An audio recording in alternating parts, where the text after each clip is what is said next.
after all the chaos and the madness that is the SoulSym Rumble, we made it.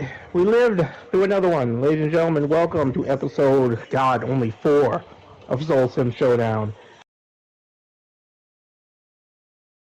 And joining me tonight are undisputed champion, Janemba. Firstborn to lose gets towel whipped by Andre the Giant's leotard. I wouldn't wish that on my worst enemy. Right next to me, the gatekeeper of the SoulSym universe, Mirak.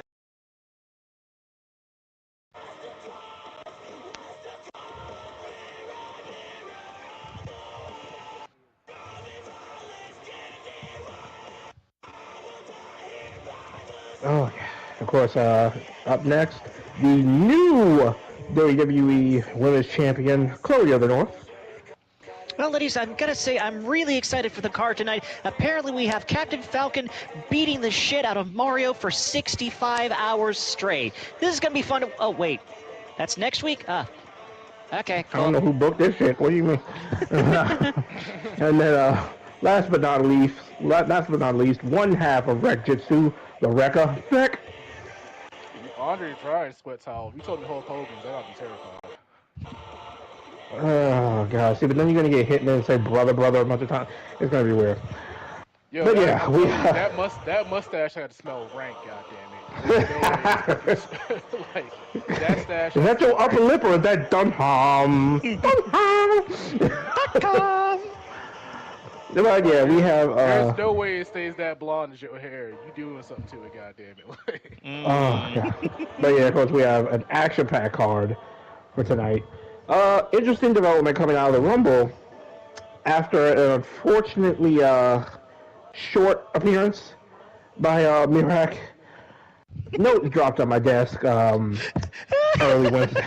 Yeah, it was rough. Look, he showed up and then he showed up. Self-burn? I don't know. But yeah, basically, a note was dropped on my desk the next morning, basically reading it as such. I've been in the SoulSym universe since day one, and I've been chasing the dragon again and again, but it seems I keep coming up short because I keep letting everyone else decide the choices for me. Well, starting right now, I'm calling my own shot. Next showdown, open challenge to any WWE champion who decides that they want to show up and put their championship on the line. And to make an update from Mirak, that challenge has been answered because in the main event tonight, Mirak challenges the reigning NXT champion, the Mad Dragon, Ilya Dragunov, for the NXT championship in our main event of the evening. Of course, Dragunov coming off of a violent performance at Vengeance Day last night.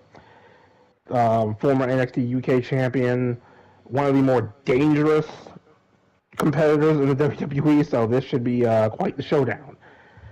But to kick off all the action tonight, we have the first time on Showdown, Melee fan welcoming a newcomer, 19-year-old Linda Hernandez, to the SoulSym universe. So let's do it. Yeah, we're good.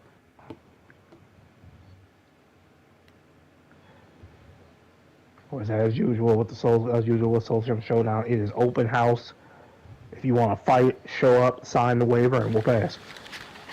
Big facts. We don't shy away from any fighter. We don't turn people away. Right. We welcome all comers because you can catch these hands today. And of course, out first, she had her make her triumphant return at the Women's Rumble. Melee fan is back in the SoulSym universe. Yeah, she was trying to reclaim something, but she didn't last long. But let's be real, the girl made it to the ring and back under her own power. So I think that's a moral victory. Yeah, her back appears to be healing quite nicely. We're gonna see if she's still got enough gas in the tank to climb back to the ranks of challenging someone. But I don't think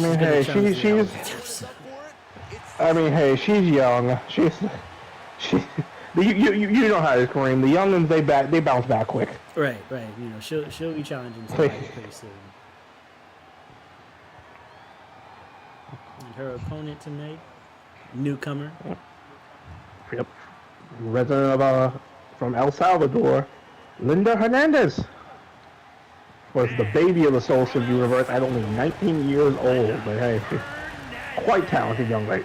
Social media has been buzzing since this match was announced, and I think the competitors plan on delivering on that hype. Pull back the curtain swiftly. Linda is actually a girl I work with, and she enjoyed seeing the Rumble so much, she requested to have her character made. So, Linda, enjoy. Shout out to Linda. Welcome to the team. To the verse. Easily one of my favorite people to work with because she doesn't stress me out. Good Just luck on your saying. first fight, Linda. Do I hear wedding bells? No. No. That's a little rude of her. Just turning that down so Look. quick. Fuck, man, damn. And coming into this matchup, And here we go. fire burrowing inside Oh, the wow, nice rollout by Bailey. He has the look of someone that's tired of being taken lightly, angry at the Similar style, two aerialists, so this could be a very, very entertaining matchup. to this match.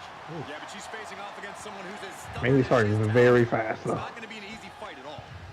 Oh, elbow Ooh, Fanny, you mad, huh? Right? seated drop kick connects. And he's starting quick. Like, all right. She said she ain't getting no kind of time in the Rumble. We doing this. Like, Welcome in, everyone. Welcome, welcome. Attacks on her here. Yeah, you have to think her confidence is dropping now. of course, tonight coming through some of the fallout of SoulSym Rumble, which easily I have to say probably one of the best events I think we've ever put on here. 100% without it. Like that was the most fun 4.5 hours I think I've had since we started doing this. Right. It's been great. Like, I mean, for God's sakes, the women's Rumble, Britt Baker and Judy Alvarez absolutely showed out with, I believe, almost 11 eliminations between the two. Oh no, it was 13 actually, because Miss Baker, she actually took out 8 people by herself. Oh yeah, that's right. Then Judy eliminated what, 6? She did 6, yeah. Yeah, so yeah, that was, look at the 13 eliminations between two girls. They eliminated almost half the field by themselves. And it was quite impressive. Quite impressive. And of course, as usual, business is freaking usual. The Owl overcoming Rhea Ripley and now has 2 championships, both of them, the WWE Women's World Championship and her own SoulSym Rumble title. And for the chat record, the Owls fight against Rhea Ripley was 6 minutes and 6 seconds. She hasn't had a fight go over 10 minutes. Ooh, look at this tiger thing kick around the pole. Goodness. Wow. That was, Linda, that was quite impressive. that was fun. She's Going sucking up in top. in that Look at this. that Oh chair. my lord. Oh, and then dodged. She tried to swanton a standing opponent. Hey, she's brave. She is brave for sure. Maybe setting something up. Oh, keep it simple. Running drop kick. Oh, maybe multiple drop kicks. And And a Big body. cross. wondering if we were going to see number 3. And number 3 might have been a little bit too predictable, but count. Linda kicks out at 2. A little too early to call that match. Nice head kick.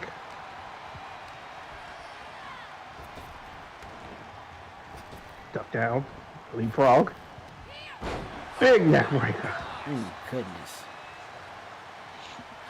Fanny is trying to establish herself as. All right, look for the pandemic and got countered. Goes springboard into another drop kick.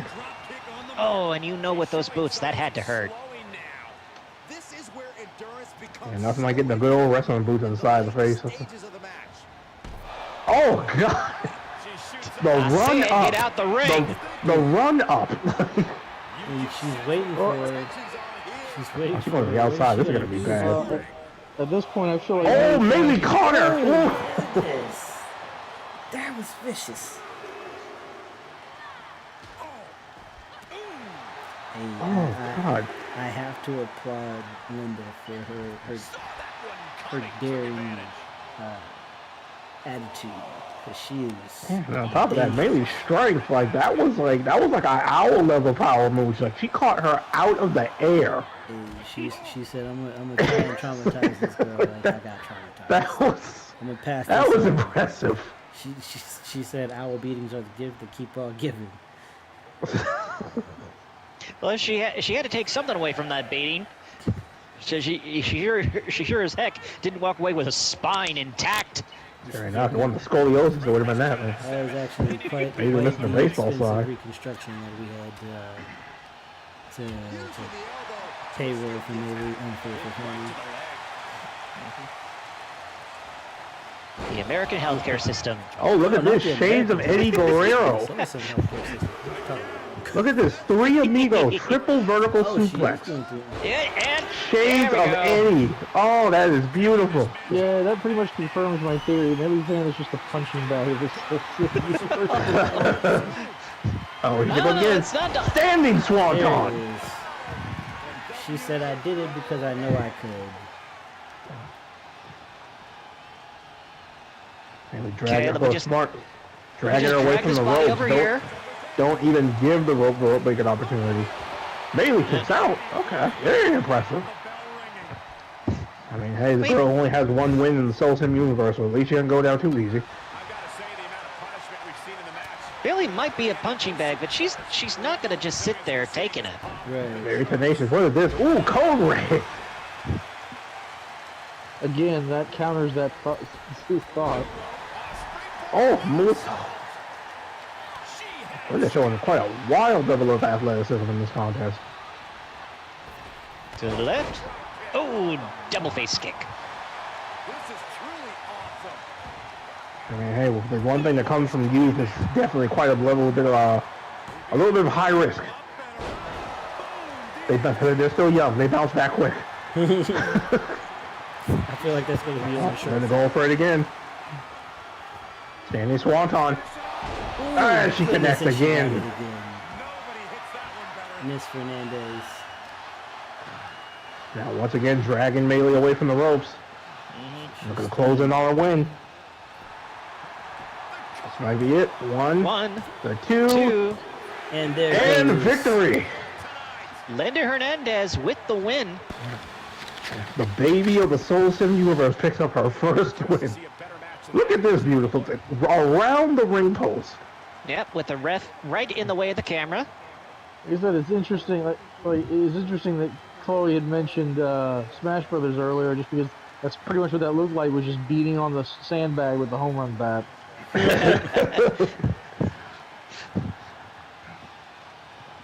I mean, mainly SoulSym comeback and definitely coming in sections. First, she can make it to the ring and back. Now, she just got to knock your ass kicked. Oh, man. Very, very impressive debut.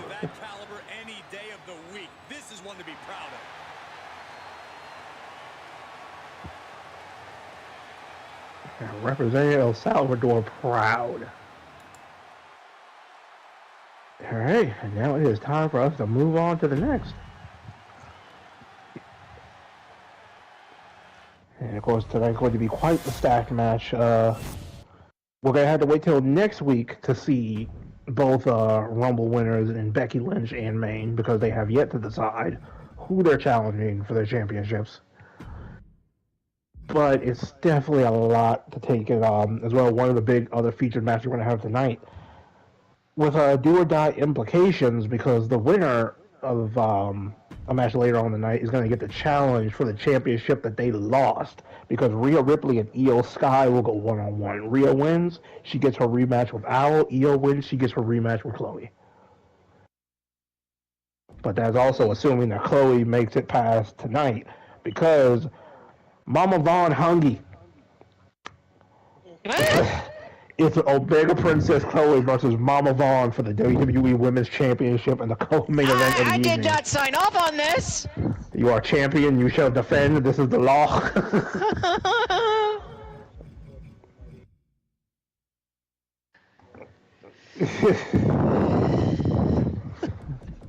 my champion shall fight.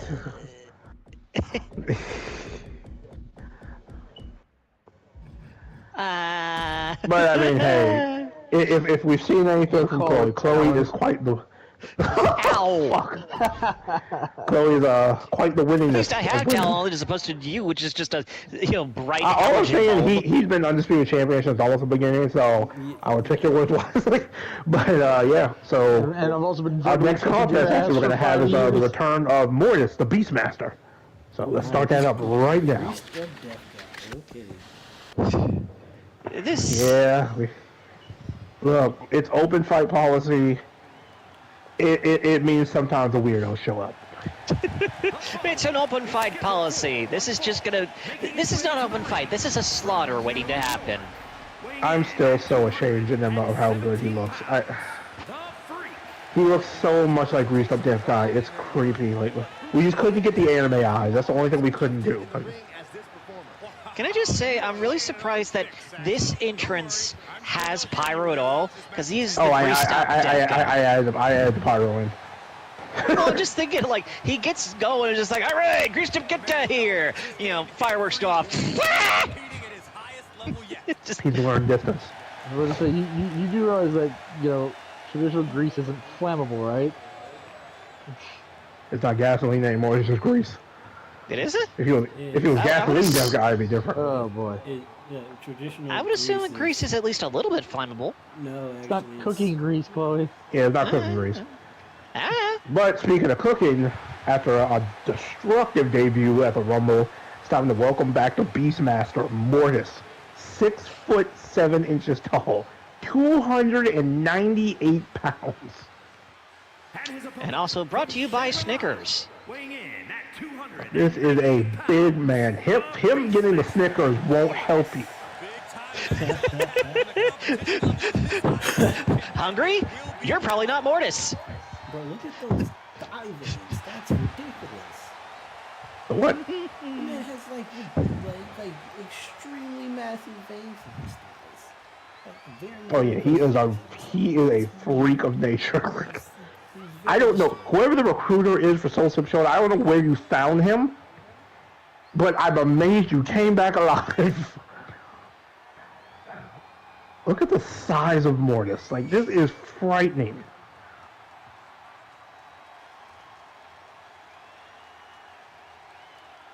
This is a huge individual.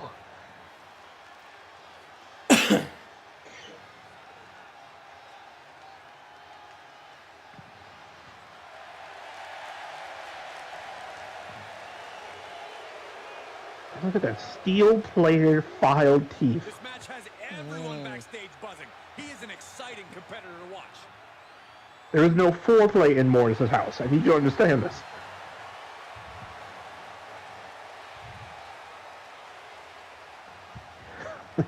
Mortis is massive.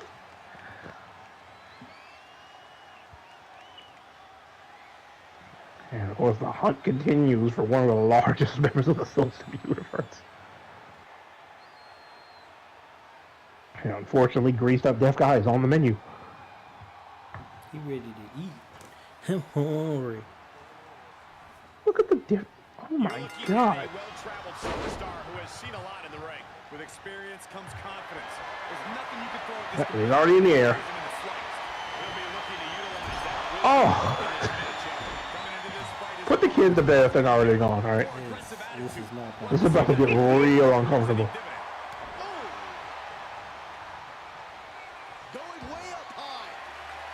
Why is this freak, why is this monster going up here? Oh!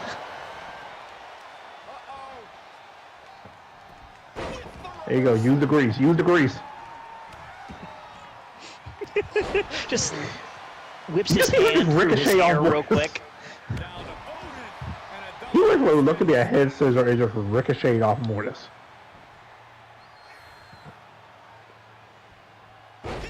Oh, look at this! Strikes with a kick.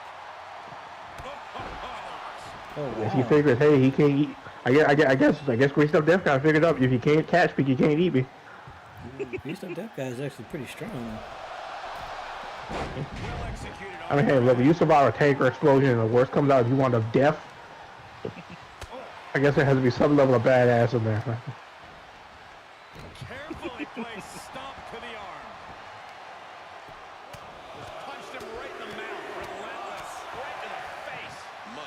Look at this. Get him, Greasy. Get him. He is getting shredded apart right now. He's just on the wrong Things that might come to the SoulSym shop online. He's grease. effects of that last hit. You could be your own greased up deaf guy. Off the rope. Oh, God. Oh, well. He slipped. He slipped on the grease. Going to pay dearly for it. Almost like slipped on the grease and splattered on the ground. Shot after shot. Ruthless striking. And now Mortis is not playing anymore. You have frustrated me. Now it's time to pay. You did not lie down like a bitch you are. Oh, man, right to the arm. Hyperextend your elbow. Look at this, still fighting him.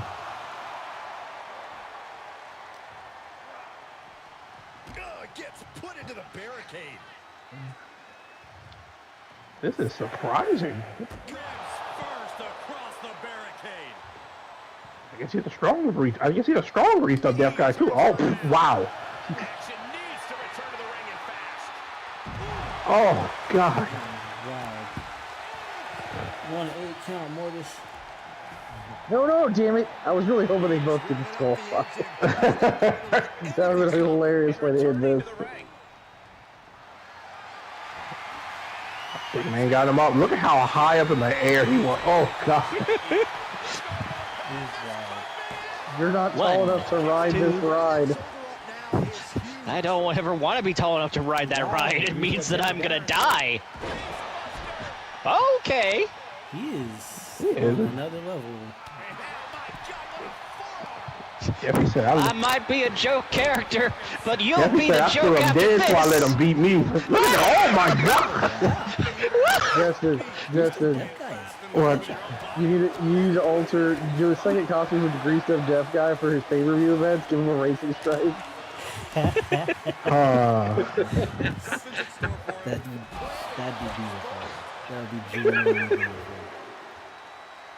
If Grease Up Deaf Guy takes the win on this, I'm just gonna start laughing. And I won't Mortis might stop have to until go back I to die. Mortis might have to go back to the jungle and shame.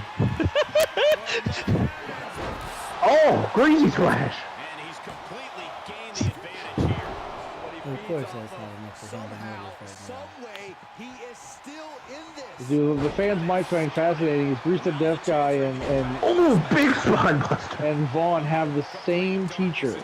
Oh no. What the fuck? He's the deaf guy second. But he got countered. He said, you're never going to catch me. And Mortis said, no, I think I will. You never gonna catch all shit. Oh, Mortis sitting in the corner. Look at the Call of the Wild. Boom! Just stay down. 1, 2. Hey, Three. that's it. I mean, it's not unexpected, but Greased Up Deaf Guy did quite a lot of work there. Yeah, A lot more work than I was expecting. He put up way more of a fight than I expected him to. Greased Up Deaf Guy put on quite the show. That was Yeah, but of course, some things stay, some things change, some things stay the same. For the second time, the Beastmaster was successful on the SoulSym Showdown. this massive beast is continuing to cut a swath through the lesser knowns. of He his is going to be a problem. That is a guarantee. Why do I get the feeling that next week it's going to be Mortis versus the North? I mean, he just got here. I don't know if he can. I don't know if we're throwing him over the North just yet.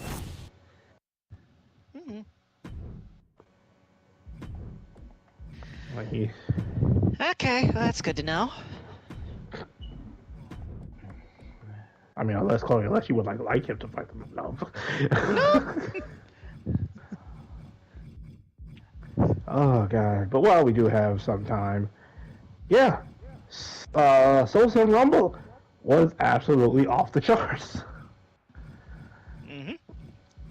I mean, one thing you absolutely have to shout out as well: the virtually unstoppable White at this point.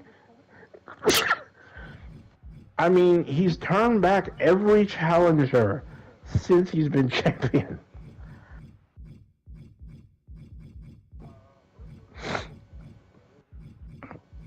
And it seems like I've noticed this interesting trend where it seems as if the white cranks it up when they know the title's on the line, but it's more cruise control when there's nothing up for grabs.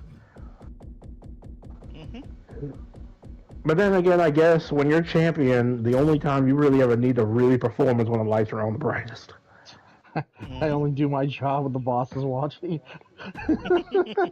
I mean, look. Don't say that. Don't say that. This is what we're gonna do. For this one, we're gonna wait until the title card's back up. So not just yet. Not just yet. Because yeah, we have one half of the tag team champions, Becca, in action with a mystery opponent. She doesn't know who. But then again, neither do we. Wink, wink, nudge, nudge. But she did, of course, have a very good night last night. Her and Bubblegum regaining the tag team titles. But let's see what's up for Chaos Incarnate. Because up next, Becca's in action.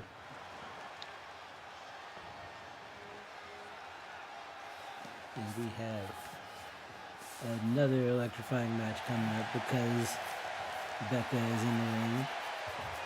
Yeah, all, 98 pounds of chaos, piss and vinegar. Looking like the bride of Chucky.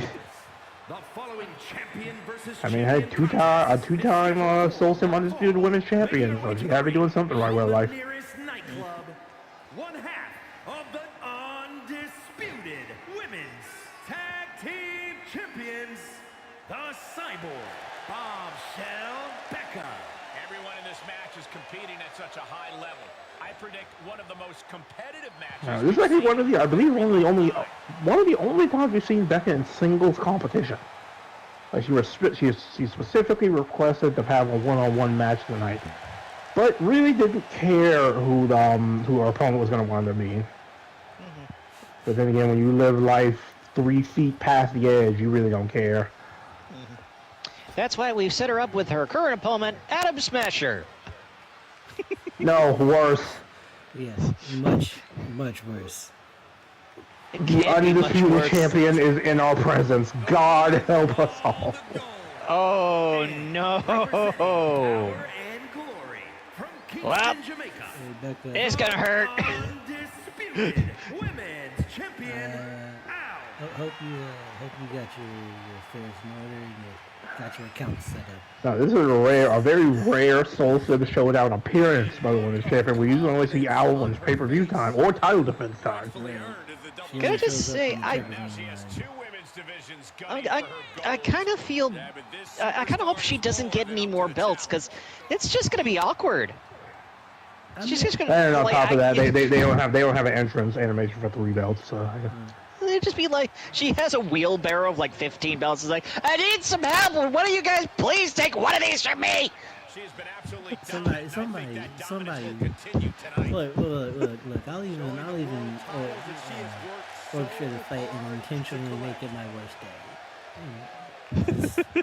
Just best of course, I chance. guess the Owl's still not over the bloodlust from last week and wants to fight. She said, "Oh, there's an open challenge. This is a card. Let me get it up on it. I take And it. as this It's match okay. I could just show up. I can just Well, all right. I'm like, run a fade. Ooh, Becca with the first swing. Becca's starting out quick. Becca's smart. I mean, Well, at she this knows point, she's I think everybody's kind of learned. If you want any shot in hell against the Owl, you have to come full tilt. Yeah. You gotta, you have You to. you can't warm up. You can't try to baby step. Nothing. You gotta wear her out before she gasses out. And actually, it's funny that you just put Oh, the Queen Slayer on the card, but she's in a match because the Queen's like about to come downstairs. hey, perfect timing. Yeah. Now, of course, per usual with SoulSym Universe, if Becca can pull off a miracle somewhere down the line, she'll get a championship opportunity.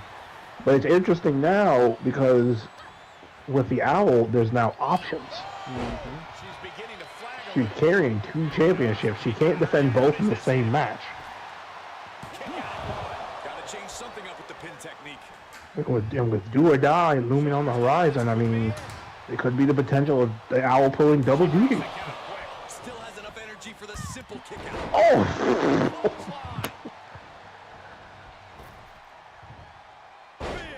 Big body splash by the Queen.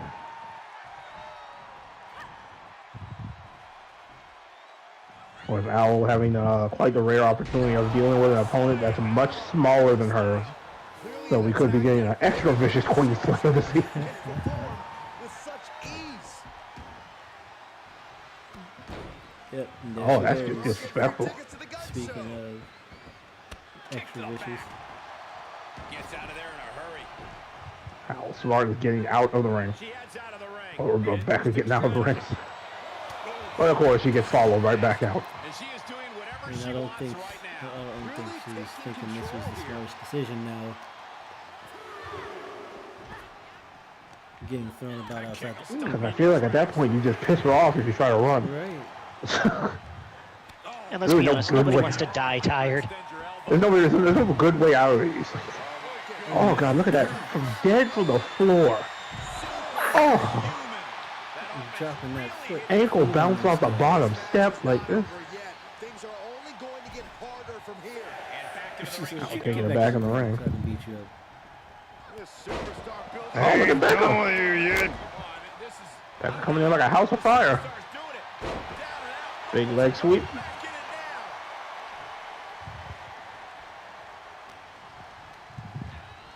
Beckham something in the corner, probably thinking something big.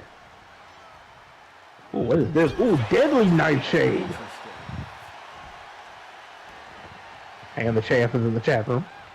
Cause why not? Don't worry, everybody in the chat room. She can't get to you from there. I think.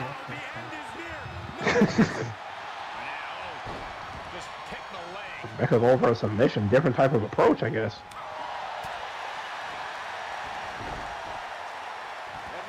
And hey, Becca has the right strategy. And if there's anybody in the SoulSym universe that doesn't have a problem going in 100 miles an hour from the get-go, it's her.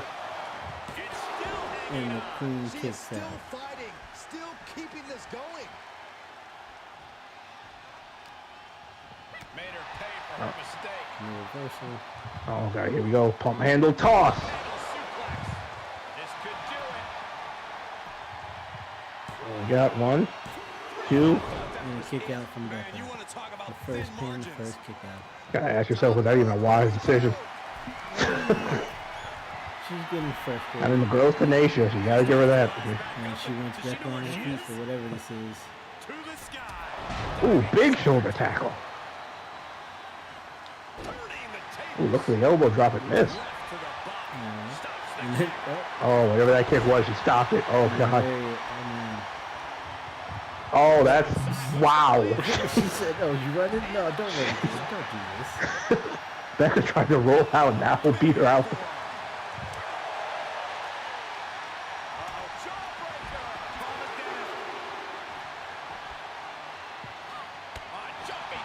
Double stop to the stomach again. Becca's keeping herself in the fight. Yeah, she's trying. Most girls by now, they'd be dead in the water. I guess what that say about Becca versus the rest of the girls. Oh, big follow-away slam. Big strong. Timing with that reversal. Looking for the submission. Ooh, submission on the outside. Interesting choice. And Seems to kind of try to wear down Owl. Right. She's clearly just- trying for her new submission move, bend it like Becca. That hurt my soul. And Ooh, look at this. Caught the bear hug. You want to do a submission? I'll show you how to do a submission. You do Oh, it you in gotta the try to ring. squeeze the life out of the poor girl. The Owl giving Becca a lesson. Oh, elbow to the neck. Becca fighting her way out. And mission accomplished. Bell clap. Well, I will say the ref not really doing a whole lot there. Looks like he was practicing his finger symbol routine. Oh, rope break. A rope break. A rope break. Save the energy. I guess save the energy for the kick out. Huh?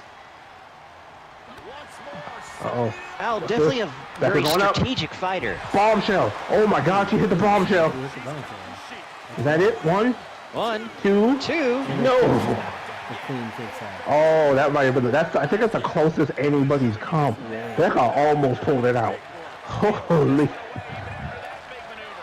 That kid almost pulled a rabbit out of her hat.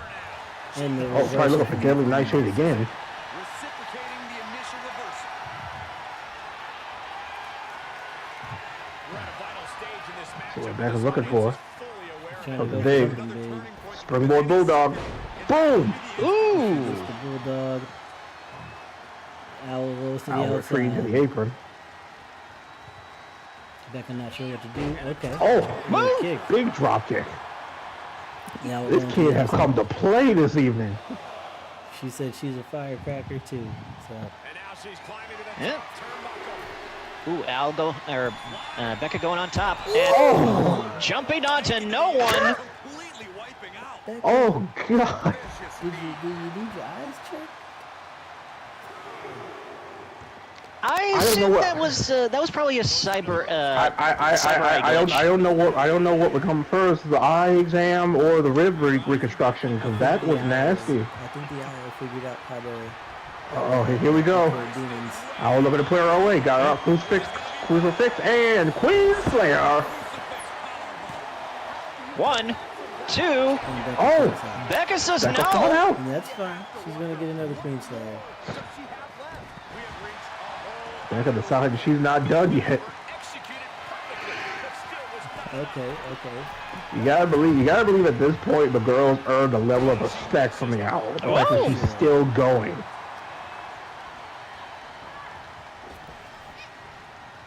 Oh, big power slam. Oh no, that wasn't toward the aisle. She kept the same rotation. Oh, here we go again. Here's the Queen Slayer. Number 2. Going for the death roll. Queen Slayer. Slayer. Oh no! Oh no! She said This she is this got time just. Oh, pulling her away from the ropes. And that's a 1, 1, 2. 2.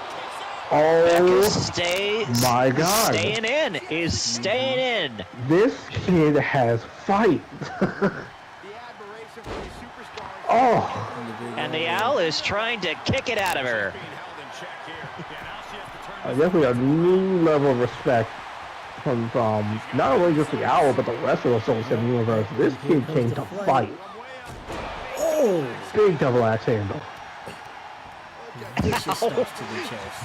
The owl is legitimately frustrated with Becca right now. There's gotta be a little frustration knowing that this kid won't go away.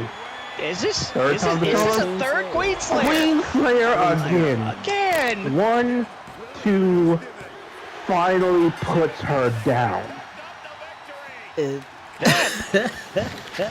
That is 3 the Owl. Queen Slayers back to back to The back. Owls never had to hit 3 before. Keep that in mind. The owl. Facts. Wow. The Owl has never in her entire SoulSym career had to hit 3 Queen Slayers to put somebody away. That young lady is tough as nails. Holy. Yeah. Anybody else terrified? Because I am. That's my wife. I'm not terrified. I'm okay. Let's be real. Let's be real. With some of the stories we've heard, it's the other way around. All right. And the roar at the crowd. What a battle. Of course, Queen Slayer getting her fix on SoulSym Showdown, but I mean, can't say enough about Becca. That young lady put on a performance of a lifetime. There might be a title shot waiting for her down the line just on that. Because that was amazing. Like you can't the thing about this industry is you can't always hype on the ones who win. Sometimes in defeat, some of these people look absolutely incredible, and that was an amazing showing. Like Justin. yeah, I saw it. True. You can. You motherfucker, you.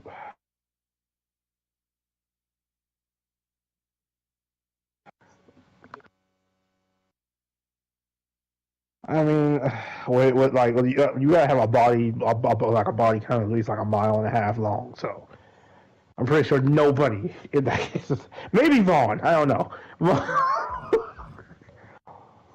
But the only problem is that the only thing is that Vaughn plays with his food. So Vaughn Thundercrash Logan Paul stood him up, hit him with 4 forearms, and Thundercrashed him again. I feel like that's a whole different ball game. But of course, up next, I mentioned this match before with do or die implications. A rematch for their respective former titles is up for grabs as the Genius of the Sky, Io Sky, faces Adelaide, Australia's resident nightmare, Rhea Ripley. Of course, both these ladies losing their championships at SoulSym Rumble. Io losing her championship to Chloe, and of course, as we recently saw, the Owl taking Rhea's championship away from her. Is scheduled for one fall, making her way to the ring, representing Damage Control that Tokyo, Japan. That video fucked me up. I need you to understand that right now. I'm so upset for so many different reasons. What did you do? NXT Women's Champion and multiple WWE Women's Tag God, Team never. Champion. Yeah, there was truly no There was such dude, there was definitely junk in that trunk. But yeah, Io more recently known as the evil Genius of the Sky, but yeah, her walkout is definitely just like Becca, but more controlled chaos with Io Sky. Of course, 2 completely different styles, Io and Aerialist, and then of course, as we saw at the Rumble, Rhea Ripley, as her song says, "This is my brutality." Just like everything else in Australia, she's scary. Ready to pass judgment on the women's division. I said, this is my house. And representing the Judgment Day from Adelaide, Australia, Rhea How you doing there, Queen? Ripley. Pure evil on the face of the Eradicator. You're calling It was evil. actually the longest match. Competing on an even Becca, congratulations to Becca. She survived longer than everybody else has. And that includes Rhea Ripley. Right. Like, that girl fought her ass off. Like, at a certain point, I guess, it became, I'm not going to win this, but I'm not going away quietly. Yeah. Yeah, 'cause you're in She definitely succeeded there.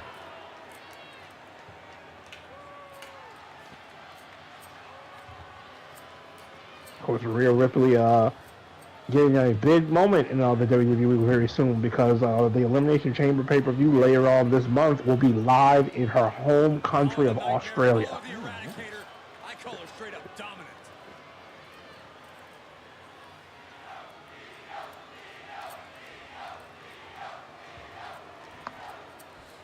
And here we go. I'd wager Rhea Ripley comes into this Game match on. with nothing but bad intentions. Ooh, yo, a lot of agile rollouts this night. a lot of bobbing and weaving, bobbing and sticking. Just happens to be something Rhea hasn't Nobody feels like getting hit, I guess. I mean, hey, actually, question what brings her joy. big hurt around by Io. Same way. They see Ripley as Of course, Io and Rhea both respectively former NXT Women's Champions. Gravity just as often as she. Io at one point, I believe, the longest reigning for quite a while. I gotta tell you, I thought she was done there. Wow, that quick? You thought she was done? That's interesting. Yeah, my mistake, ladies and gentlemen. I forgot to turn off the cringy commentary, but hey, we out here. We got it. she flips it back on Io Sky looking for her trademark moonsault. She calls the over the moonsault. Rhea looking for the same move she hit at the Rumble with her Riptide pump handle powerbomb. But also the big difference is that Rhea having a submission a move she calls the Prism Trap, which we might possibly get to see tonight. Sequence of reversals here. Prism Trap, or which when I first saw it, I called it the Aussie Deathlock. Endless knee strikes.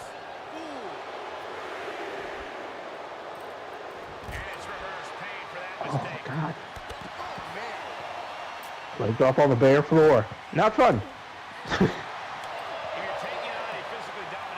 But as we said in our main event tonight, Mirak's open challenge was quickly answered by Ilya Dragunov, so the NXT champion will be in the SoulSym Showdown tonight to put his title up for grabs. And here's hoping Mirak actually brings his A game tonight. I mean, lately he's been on it. Like, the Rumble didn't work out lately, but he's been on it a little bit more. I mean, chasing his first championship, hoping to get championship goal for the first time. But yeah, the Rumble, unfortunately, with the 7 other people in there, that could end quite fast. Yeah.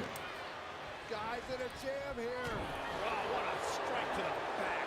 And Skyo gets dealt a ruthless blow with Oh, that attack. goodness. Ripley clearly enjoying her. Full Nelson slammed by Ripley. The size difference between these two is just jarring. Oh, big spear in the corner. There's return fire on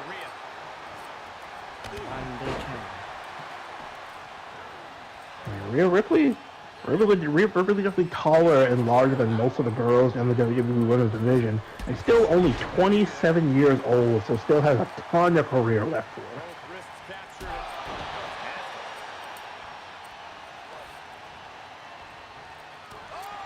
Of course, we are a mere 28 days away from WWE 2K14's launch day. Minor announcement going through that. When that game launches, SoulSym Showdown will be going on a tad bit of a hiatus, just to get everything set up and put into place. But once we get back, I think it's going to be a huge welcome back card. So, unlike most wrestling places, SoulSym Universe will have an off season. Short off season. Well, maybe. Oh, here she goes. Here she goes. Over the moonsault. Boom! Over the moonsault. 1, 2. Rhea kicks out. Of course, the difference between Io's moonsault and most other girls, Io aims straight down with that moonsault. Most girls go for height. People like Lita used to go for distance. Io goes straight to the ground. Double knees. Good night. Rhea Ripley in a state of distress. Smart stuff here. Doing everything possible. Big clothesline for the reversal. Diminish her power. Firm control. Of course, a championship match of do or die is up for grabs. Oh, look at this. Here's what I talk about. Rhea going prison trap for submission. Look at this power. Trying to get her to tap out. Is she gonna tap? Is Io gonna tap? Tap. Io taps. Rhea, Io taps. We get Owl Ripley 3. No, we don't. Io whiffs the holy fuck out of that drop kick. Sky able to steer clear. Like my girl, Here, look at butterfly backbreaker. Ooh, goodness. Vicious move. Big kick to the knee and then big kick to the head. Combo kick. This is just vicious. Unstopped. Fatigue must be getting Oh, she go for it again. Over the moonsault again. Oh, she missed. Ripley gets out of the way and a big boot. 1, 2, no. Io kicks out and we have still got a match going. Very frustrated. We saw this happen at the Rumble last week, though. Rhea could not afford to get frustrated.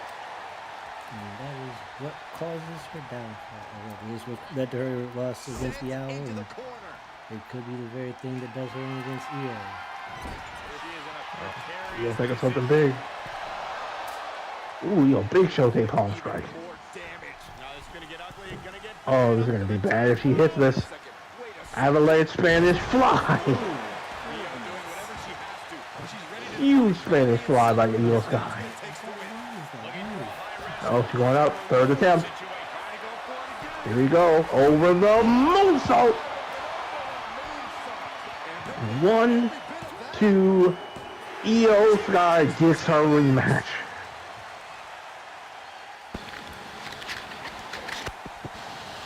Now let's get another look at some of the high points of that one. Amazing match. After a huge Spanish fly off the top rope, Io taking advantage, kicks over the moonsault, and gets the 3. A very impressive match. Very, very impressive bout. Io putting off, putting in an amazing show, flying from the top of the ropes and showing that the bigger battle on the bigger contestant is not always the guaranteed winner. Rhea again letting her emotions get the better of her as she faces off against someone who is smaller and thinks that should give her the victory. That being said, she's currently floating in the air, so I don't think we want to necessarily antagonize her. I mean, all we gotta do is call the owl. It's not an issue anymore. So. Yeah. And she is in the building, so you know, no, say that. Wait, no, he's talking about Io. Io was just on the top rope, Chloe. No. The other. Oh, you're talking about Rhea. Okay, yeah. Once she got pinned, she wasn't canon anymore. The bitch could have been doing backflips for all I care. It wasn't enough.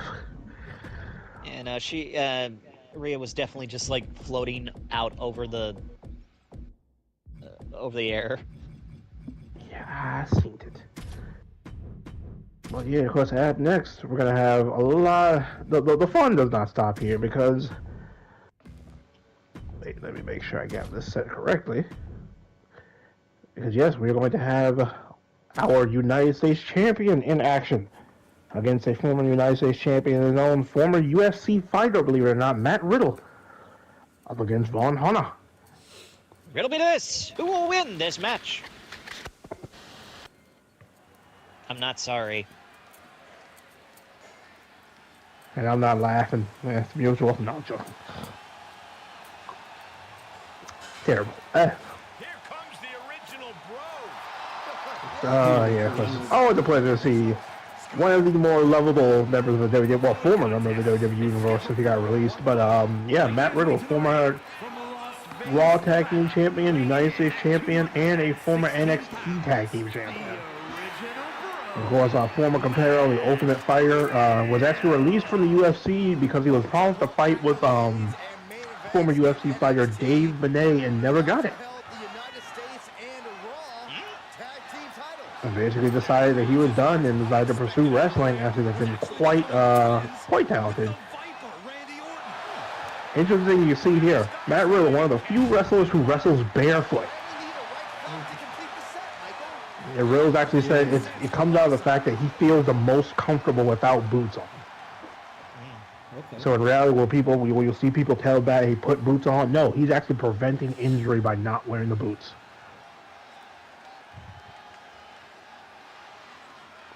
And of course, up next, the guy who beat back the challenge of Logan Paul at Rumble last week, our current United States Champion, Vonhelgen.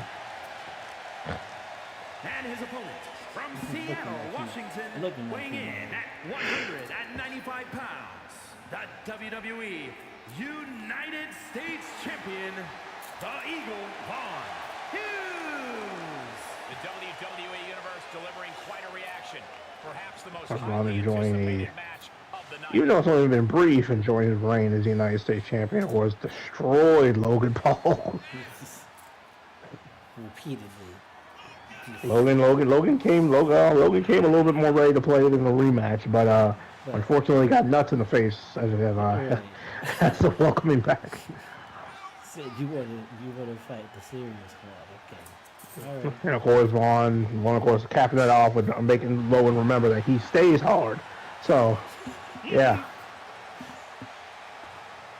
Oh, get hard. I stay hard. Vonhelgen, yeah, another vet of the SoulSym universe, been around basically since before the show itself. And they're taking a different approach to things, though. Staying away from the face paint, the gloves, and the pageantry, I guess, until big match situations call for it. Well, it's just a lot of effort to do makeup. Like, it can take. I mean, hey, look, 8 hours in the chair, I'd want to get out of here quicker, too. But then again, hey, 8 hours in the chair, I'd probably have a little bit of a vital streak. Yeah, Vaughn likes his sleep. And, you know, Mama Vaughn can't always do his makeup while he's unconscious, so. That would actually, now that I think about it, that would be a nice way to get through all the makeup is just knock yourself out with Benadryl and like wake up and just fuck out of a Here we go. Here we go. The original bro Matt Riddle versus the United States champion Vaughn. Oh! All right. Well, here we go. Just because he doesn't have a face paint on doesn't mean he's an asshole violent. You're right, Corey. They're definitely not going to want to be He did beat Gears like a Luffy in The the time street for fun and fight. games is over. Riddle is all business when the time comes. Yeah, as Look at this. Riddle hasn't even gotten a shot off. Great athleticism displayed, followed by the Oh! That was interesting. Will it be? Springboard redirection into a clothesline, I guess. Huh? Whatever happened, it worked. Oh, Riddle turn over. Awareness from Yep, Riddle. first 2 punches. going back to Riddle's corner. Yeah, he's able to stop the bleeding. Ooh, Quickly. Also it didn't last long, unfortunately. Ooh, right into the corner. Goodness. Kick to the stomach puts an end to that. Riddle trying to get a fight in. Should Riddle be worried tonight about his opponent potentially targeting one of his limbs to try and take away his hard-hitting Wow, strikes? Matt Riddle just can't get out of the box. Damage on one of his limbs, Cole. He's got 3 others that are just as deadly. And then again, I mean, hey, we've seen from many a match in SoulSym Universe, Vaughn acts quick and Vaughn acts violent. Yes. Everything is shoot to kill. Oh, reversal from Riddle. Into the ring. Yeah, Riddle not a slouch himself though. Multiple wins in the UFC, multiple championship wins, not just in the WWE, but in the Indies itself. Good Lord, what a bicycle knee. nice high knee to the face. Of course, and another. Another one. And Vaughn with the reversal. Of course, a victory over Vaughn could warrant Matt Riddle a championship match down the line. But he's got to get there first. At this point, he has to survive. Oh, there you go, those repeated forearms. Ow. How do you bow? You don't throw this man, man. Knock the boy out on his feet with elbows. I think he's always mad. He's the Hulk. He stay mad. Taking flight. Ooh!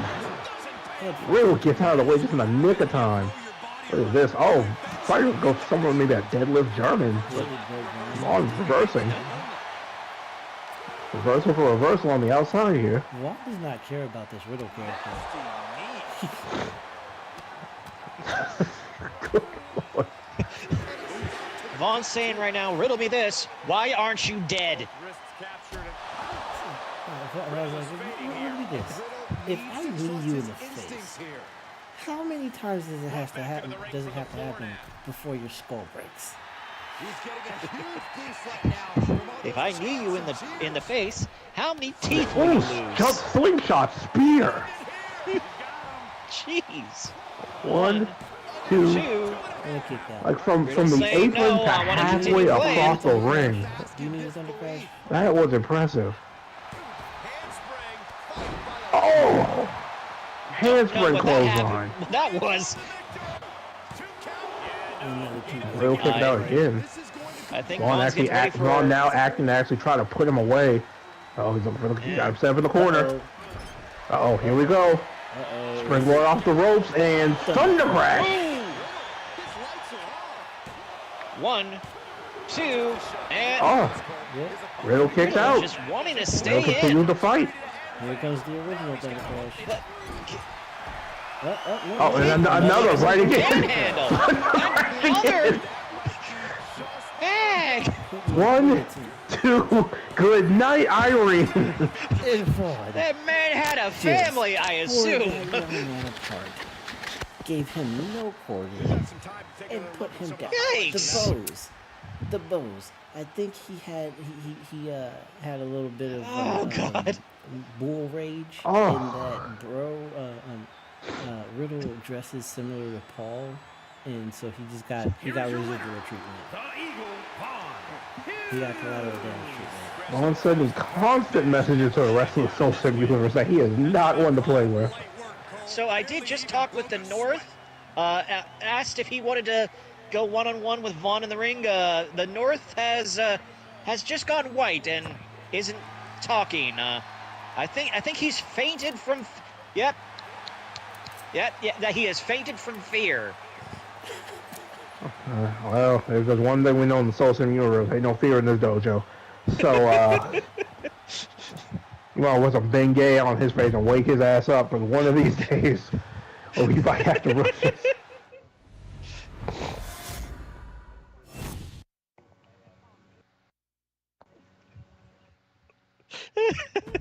God in heaven.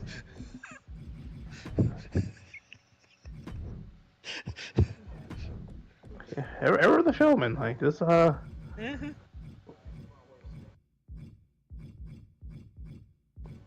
It's like that was an intense display. Yes, it was. Intense, but fun nonetheless. And now, speaking of course, some of the fallout, when more of the fallout, we also had the Gift of the Gods 4-way, where we crowned a new champion, DJ capturing his first singles championship in SoulSym Showdown. Was already a former tag team champion, and not only going through the current champion at the time, Booker T, but as well as the rest of Truth and Consequences.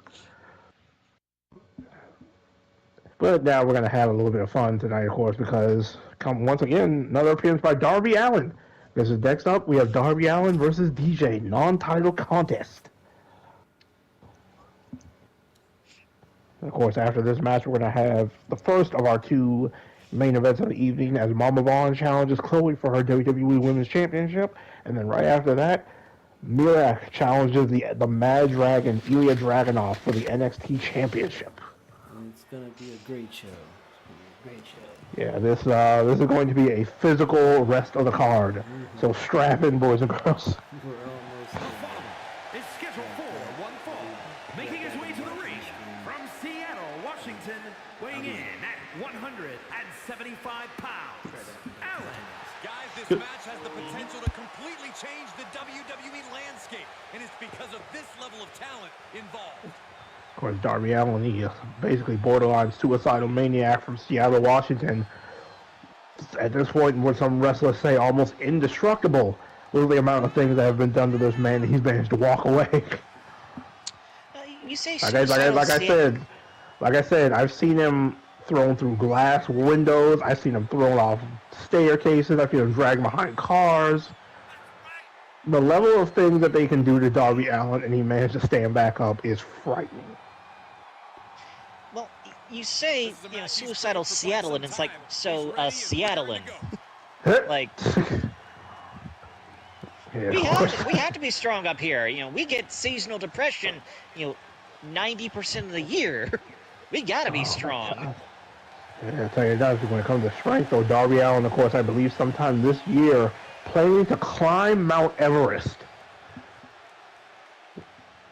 Be a true adrenaline junkie. Because in case you forgot, people, when you climb Mount Everest, you're just up there. There's no cash prize. There's no leprechaun. There's no free pussy. You're just up there.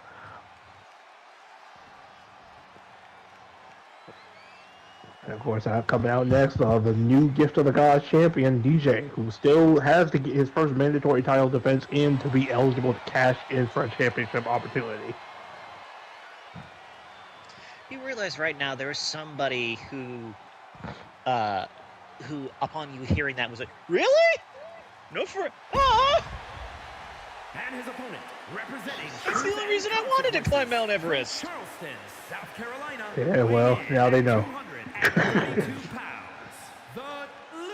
I don't know exactly how impressive climbing Mount Everest is these days, because apparently the country as a whole has basically, it's one of their, if not their only major income stream.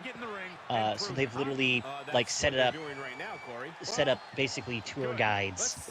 So I've seen pictures of it literally being a line to the top. Not in oh, this is an easy rope climb. No, there's just a line of basically at Starbucks. Everyone will get your turn, to take the picture of I climbed the mountain. Picture. No, just I know. They still got the fucking dead bodies up there. They borderline using markers. There's still got to be some level of accomplishment to it. There is is the statement that every dead body on Everest was once a highly motivated person. Stay lazy, my friends. Yeah. But of course, here we go. Darby Allin, DJ. First time ever. Have at it, gentlemen. Game set. A nice strong slap to the face. Ooh, then springboard wheelbarrow into the Bulldog. Absolutely, Michael. Oh, He boy. is betting on himself, and he truly believes that he can beat the champ here tonight. Ooh, repeated kicks to the Winning neck. in this match is a certified champion. Backing Darby up into the corner. Get it done in the ring and win in dominant fashion. Darby getting bullied in this corner, it feels like. Yep, and the ref standing in front of the camera like a dimwit.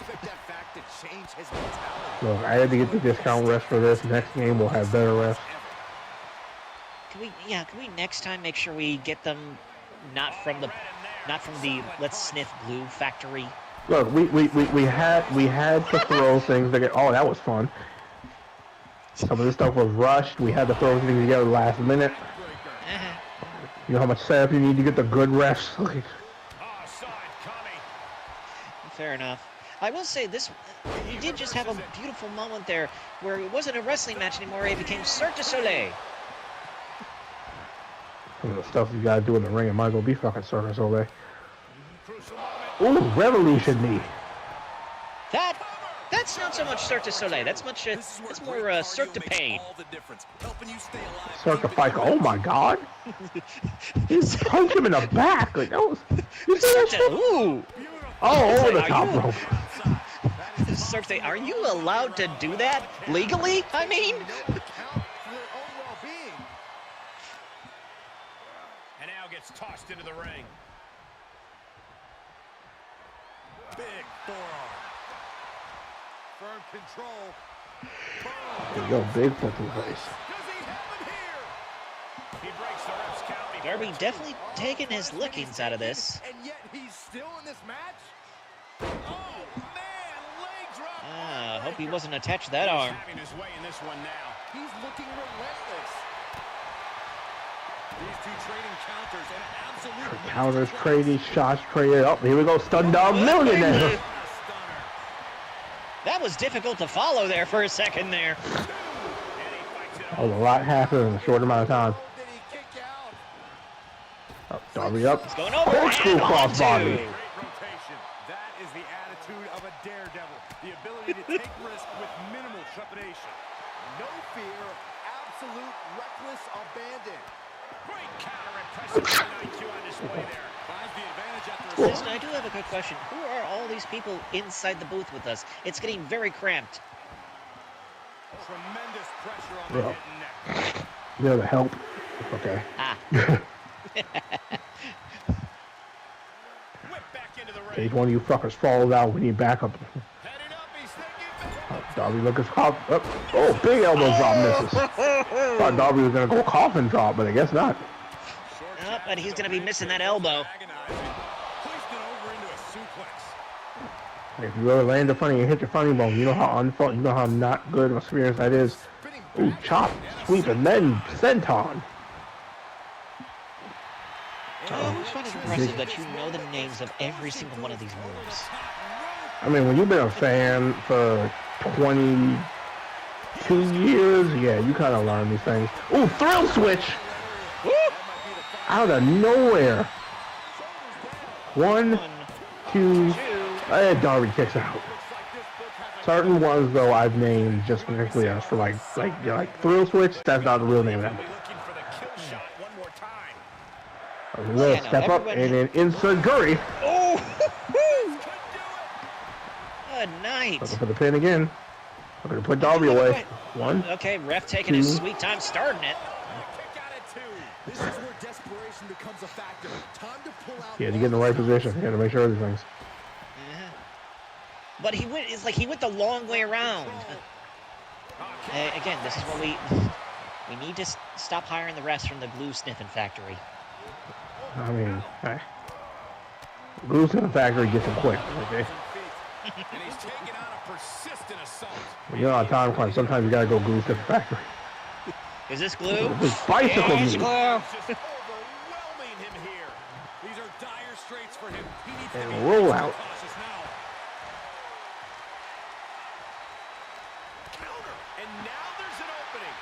Darby looking for some kind of advantage. Standing drop kick. Okay, just a straight knee to the face. Like nothing fancy, nothing. Just... Oh, he's looking to pull the thrill switch again.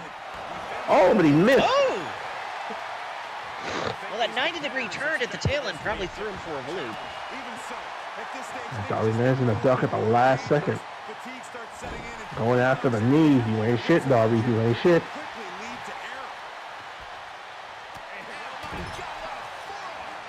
Darby getting him right into the corner.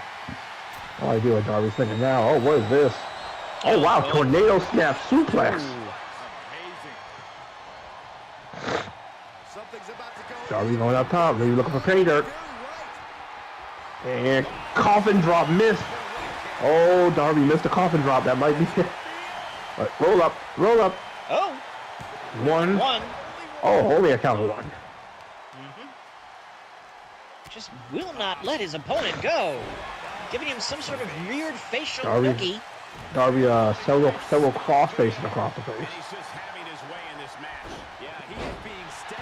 One on monkey flip. That was different. Ooh, they're looking for a super kick and missed. Not sure what the fuck happened there, but it was not good. Uh-oh. Oh, second coffin drop missed.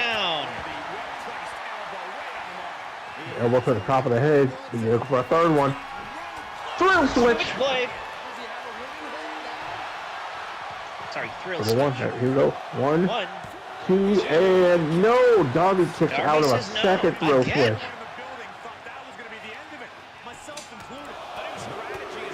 DJ definitely starting to show frustration now. DJ basically saying, why won't you stay down? Gonna beat the fight out of Darby if you have to.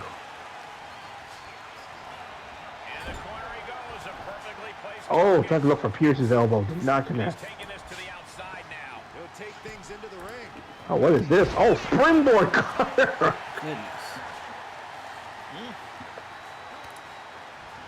Oh, step up on Darby's knee and integrate to the back of the head. Nice. Strong kick to the head. And that's ball. And that's it. And Destin putting on an amazing show against Darby Allin. And here's another glance at these superstars in action. Darby already has several wins amongst the SoulSym brand, but all of the players that have Darby around put on a hell of a fight as expected. But yeah, the new Gift of the Gods champion reigns supreme. Yep. And was the Gift of the Gods on the line, or that was just? No, this was just getting keeping everything fresh. Yeah. Don't want to get complacent, especially when your first championship defense possibly can reward you with a title match. Right. Yeah. Definitely a victory lap for the winners, and a redemption shot for all of the. And of course, this won't be the last time we see chaos incarnate in Darby Allin. But what we will see up next is our first of 2 championship matches this evening. Because, of course, after finding an amazing deal of success in pulling off, I wouldn't even say a shock win, but a very big win over Io Sky last week at the Rumble. Of course, we have a new champion in Omega Princess Chloe, but it is no time wasted because Mama Vaughn wants her championship shot after losing the tag titles at the Rumble.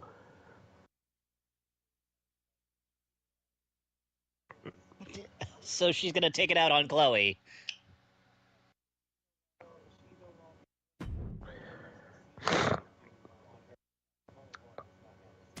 Yeah, this is actually one of the rare, the first time we're really getting to see her by herself.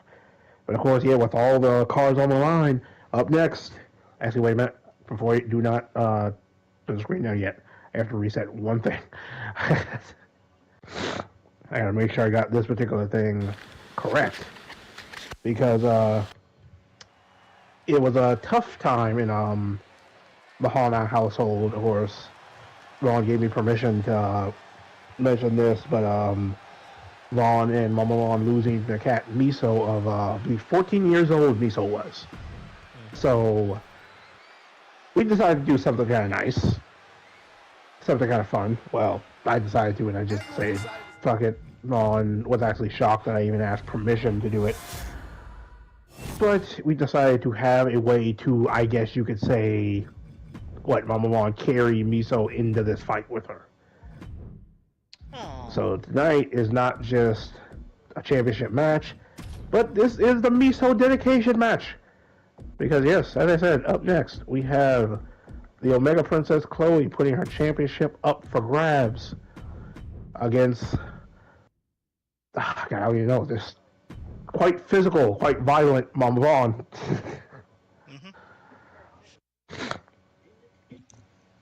Yeah, she came up with that thing by herself, and she was so proud of it. But yep, up next, Women's Championship up on the line, it's Chloe and Mama Vaughn. And Miso, this one is for win or loss. This one's for Miso.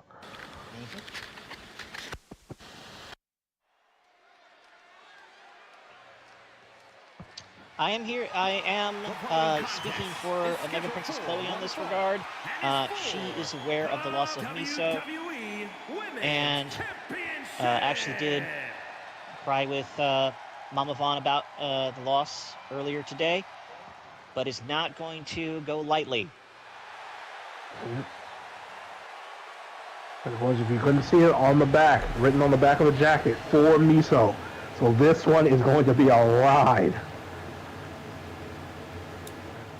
And we are ready to see Mama Vaughn put on the show for her long-time beloved pet Miso. Sometimes the best way to honor fallen friends is in combat. And that's what we do here tonight. Because one half of the former Undisputed Tag Team Champions is ready to challenge for singles gold. Let's see if Mama Vaughn can pull it off.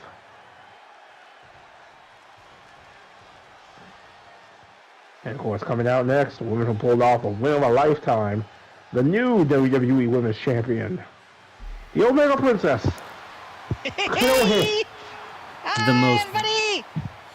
The most vibrant of the Sympaths, right, by far. Hey, if you're gonna go loud, be proud. And she most certainly is small proud. city with that little joy. I swear to God.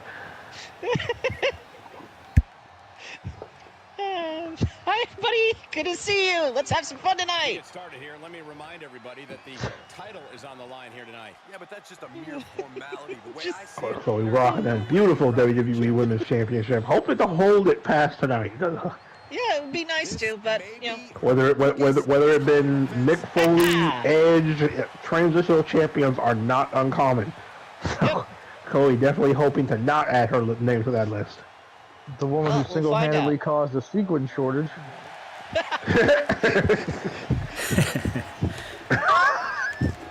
Remember when everybody thought they were going to run out of toilet paper? They did run out of sequin. It was all due to Princess Chloe and her whim to have the sparkliest They of did jackets. run out of toilet paper, and that was also Princess Chloe. She needed to have the sparkliest of the sparkly jackets. It was a mandate. It was a nice jacket. How was I supposed to know it was going to require 10 billion sequins? It's called math. Math is how you. Actually, in real talk, Princess Chloe is actually the reason the Bedazzler stayed in business as long as it did.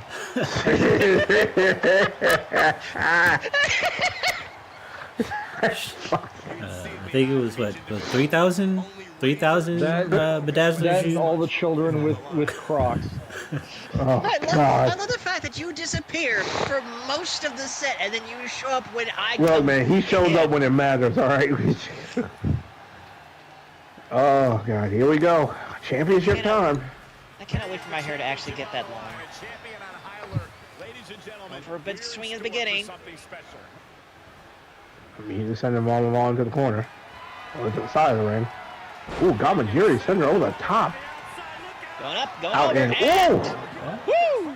Okay. Start fast. I mean, that seems to be the theme of the night. The road to do or die has officially begun. Everybody's hitting the highway quick. At top speed. Wasted no time. Oh, Goodness. fuck. Is that a tooth? That was wild. Not yet. Oh, Pele kick to the arm. Yeah, Mama Vaughn got really tired and is now already beginning to turn this around. This, oh, look at this pull the page out of Linda's book. Earlier tonight, around the back. Ooh, Tiger feint kick. Mama Vaughn getting her back off. Was Mama Vaughn rocking an inverted attire for this occasion? Oh, good God, she got her. Same move Mama twice in a Vaughn row. flexing that strength. Chloe not, Bring back not taking elbow. this match lightly. I mean, hey, if there was ever a time to not take it lightly, it's when the championship's up for grabs. Going up Oh, and over Chloe. and down. Chloe basically landing on her feet.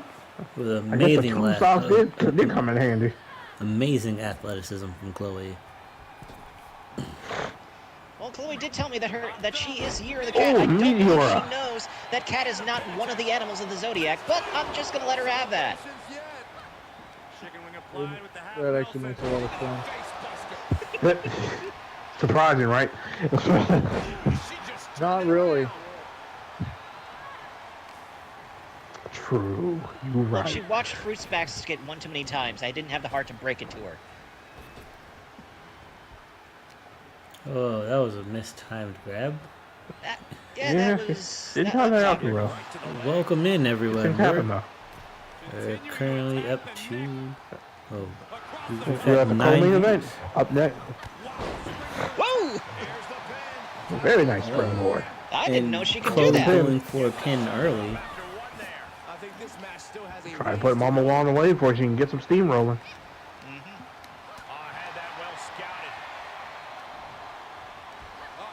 Ooh, poison Rana. Oh. Well, Chloe knows that she needs to finish this fight quickly because she is Standing definitely slice afraid bread. of Mama Vaughn's ultimate move. Roll up.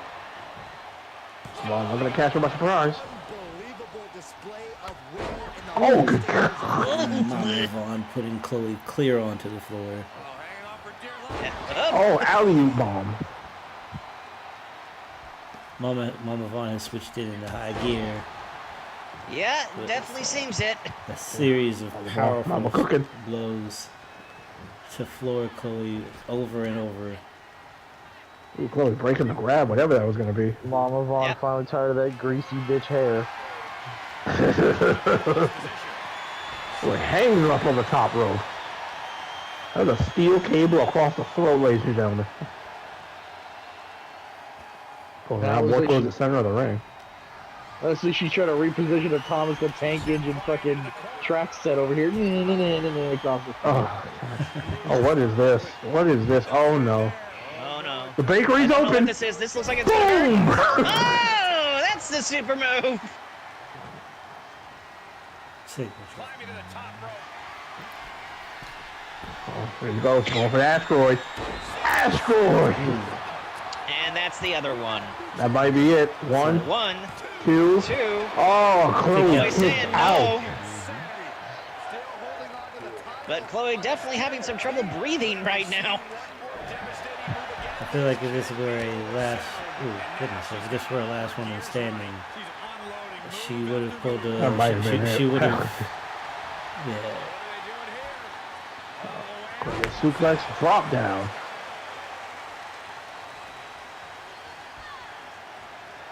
Chloe might need to close this out. Chloe trying to figure out what to do next. Ah, springboard back elbow, of course, old favorite. Never gets up. You have to sense that fatigue is starting to become a factor at this point. Are we going up? There we go.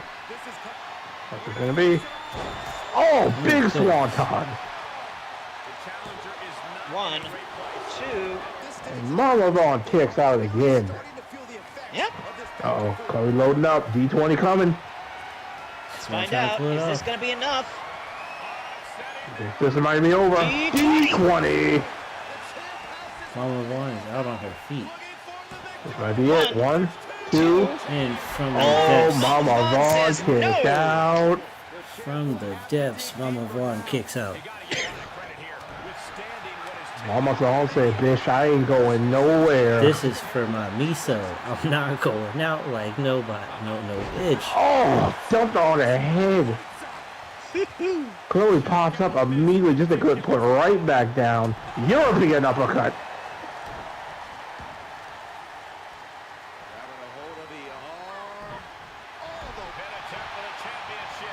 She's going for the pin. Off of that shoulder pop. 1, 2. Oh, Chloe kicks out Chloe again. saying no. Yep, she had to burn the reserves. Oh, Mama going up asteroid again. Yep. If she hits this could be Chloe it. just burned the. Oh, Mama Vaughn misses. And that is a lot of Mama pain to Vaughn that bounced. spine. Hey, the cushion helps, right? Another back elbow. So using that move almost like a metronome, trying to find out a way that you can repeatedly make it work for her. Springboard forearm. The whiff punch. Oh, here she goes. She going for it again for the championship. Oh no, calling Chloe to her feet. Oh, missed with a big Stepping out of the cannonball. way. Not Big willing to stomp let for the the arm. championship go lightly. The greasy hair. What is this? Chloe got her up top. Not sure what this gonna be. I don't know either. She hasn't cleared this idea with me. What is this? What is this? Off No the top fucking way. rope. RKO from the top. You know, she's been practicing that in practice for a while. Good for the and I'm so championship. happy for her. One. Oh, Mama Right. Vaughn grabbed the rope. Saving herself. Great ring awareness. Oh, counter.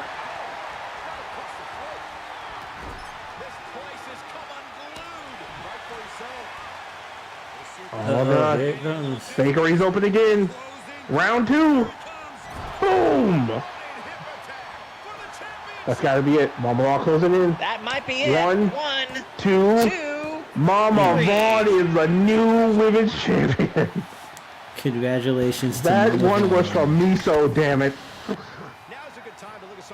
Rest in power, Miso. Unreal performance. In basically her first singles match, Mama Vaughn climbs the mountaintop and becomes the new WWE Women's Champion. I wonder if she will allow Nikita to be her partner again as they go for the women's champions, for the women's tag team champions. If anything out there will heal the wounds of a tag team championship loss, a singles championship win will do a pretty good job of it. You true. But I think the Queen Slayer may want a tag team partner. Like, I don't think she got enough belts of her own yet. Well, no, we need our tag team division attacker. All right. You true. We don't need her slaughtered, but I can only find them so many tag partners. All right. Eventually, I start running out. I don't need your murderous wife killing everybody in the goddamn division. I did just talk to Omega Princess Chloe. Her last words as she was walking out of the arena tonight was, "Yeah, that one's for me." So. Oh God. It's Amazing display, but of course, She'll be back. All good things must come to an end because now it is time for the main event of the evening. After a not so stellar performance in the SoulSym Rumble, Mirak is back again, but this time for quite the monumental challenge. Because up next is our main event of the evening. It is the gatekeeper of the SoulSym universe, SoulSym Mirak, versus the Mad Dragon, the damn near indestructible were NXT champion. Oh, yeah, I need a screen. But yeah, the damn near indestructible champion, Ilya Dragunov.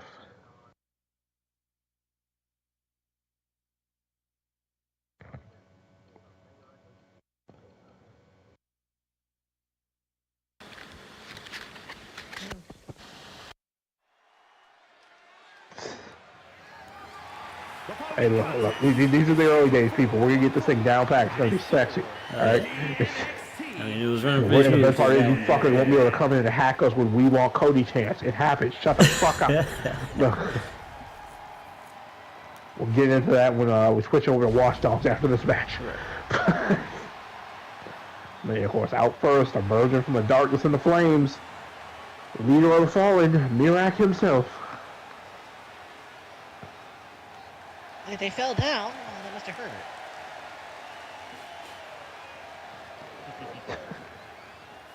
What the fuck? Mirak been in a part of the SoulSym universe since the very beginning.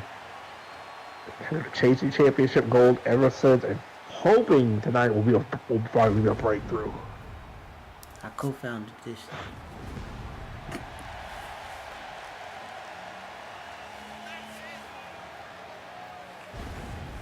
Rare situation of Mirak coming out first. When they go with respect to the championship, the challenger always does come first. Yep. And if there's ever a champion, that walks through my doors that I give respect to, it's Ilya Dragunov, easily one of my favorite wrestlers in NXT, because the man is damn near impervious to pain. At one point, he even said, "Pain makes me feel alive." Interesting. So he's scary words to hear from a man who's about to go to war with. Yeah, that's not terrifying. That's absolutely not terrifying. But of course, when word of this acceptance broke out, Mirak's quoted as saying, "If pain makes you feel alive, I'll make you immortal." I was just about to say, if pain makes you feel alive, let's have a celebration. You're gonna live forever after this one. Two of the most smash-mouth competitors we've probably ever seen walk through these doors go head-to-head for the NXT Championship right now. The challenger, Mirak. Awaiting the champion, the Mad Dragon, Ilya Dragunov. Moscow rushes on.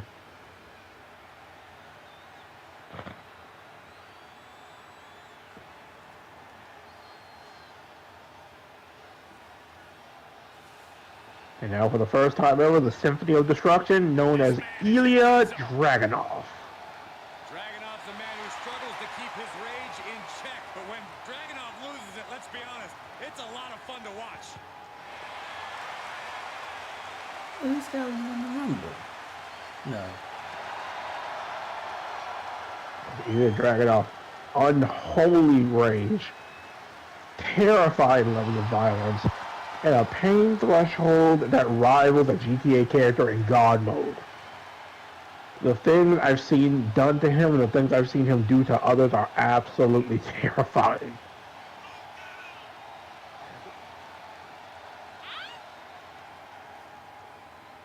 There are not many superstars more ferocious than Ilya Dragunov. Ilya Dragunov only about 198 pounds, but easily more of a badass than most heavyweights you're ever going to see.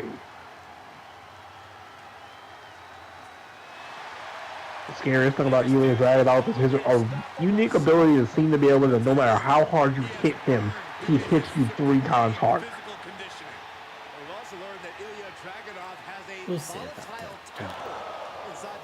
See how if Mirak wants any chance of winning this match, he's going to have to shut Ilya's body off because his spirit will not break. If anybody wants to just ask the current Intercontinental Champion Gunther, who the one time he was able to beat Dragunov had to choke him unconscious because he wouldn't go away. It looks like Dolph Lundgren from Wish. Let's see how this one goes. God, now I'm about Chloe's side. Where the fuck have you been this whole time? No, I'm joking.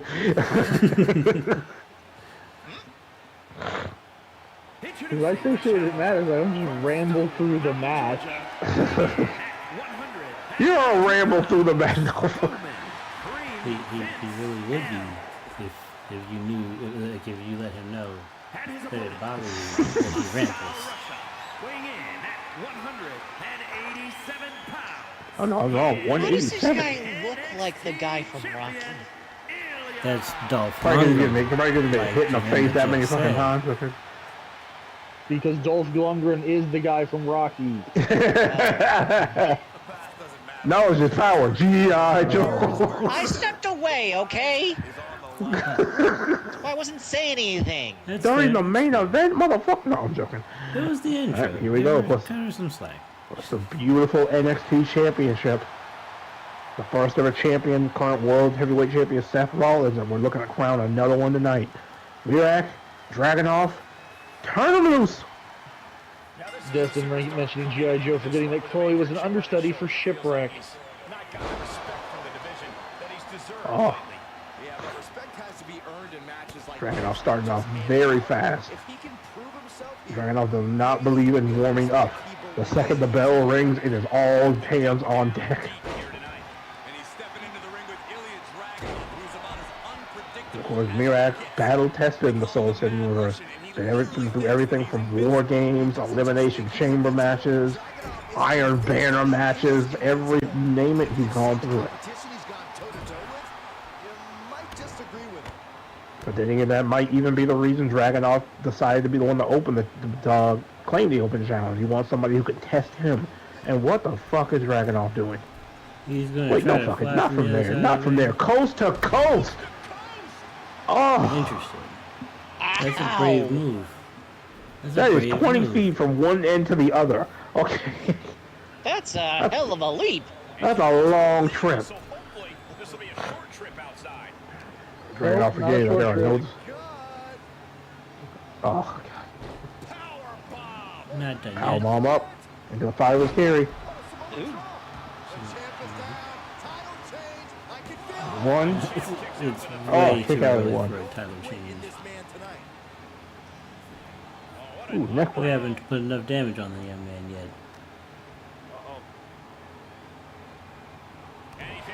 Counter. Okay. A solid lariat from Dragunov.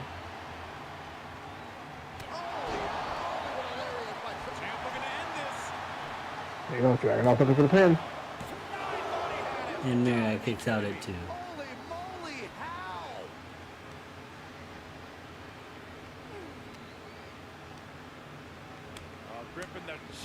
Okay, and a series Oh, of slaps from God. Dragunov. Oh, Torpedo Moscow! That might be it. 1, 2. Oh, another kick there I out. kicked out. But that doesn't put into perspective how crazy Dragunov is. His finisher, Torpedo Moscow, is a running headbutt at full speed. Set down off the back, going for the pin. 1, 2, kick out. 2 count. Oh, look at the and strength. Straight. Full body press. And Ooh, roll up by possible roll Dragunov. up from Dragunov. Kick out from Mirak at 2. Oh, And another God. reversal from Mirak. Uppercutted Dragunov coming in. Series of kicks into a reverse armbar. Long bow And the stretch. bend, joint manipulation, bending the fingers back. Yep. And 2 knees to the kidneys. Showing didn't the need those. surgical precision of his fighting style. I did just talk to a local doctor. Yes, you do need both of your kidneys. I have something for everyone to see after this is over. Oh, God. Yeah, bounce off the ropes. Dragunov with a big body cross. Dragunov going up first. Dragunov is never afraid to fly. On the accurate reversal feet. from Mirak. Nope. Crossbody by Dragunov. This just in, Florida man arrested for throwing alligator through drive-through window. I've heard that Wow, story that's before. impressive. Yep. It's, Oh, what is and this? then Mirak with Toss another. up into a power bomb from a backbreaker position. Dragunov quickly kicked out, though. Hard blows from Mirak. Intense body blows from Mirak to the. Oh, Mirak calling for Nighthawk. Step up and it was a miss. Okay. Oh, but another uppercut counter. Is it just me, or is this starting to sound like a Magic the Gathering? 1, 2, Magic the Gathering kick match. out. Counterspell. It's a typical fight with Mirak. Here we go. What's good? Big gorilla press into moonsault.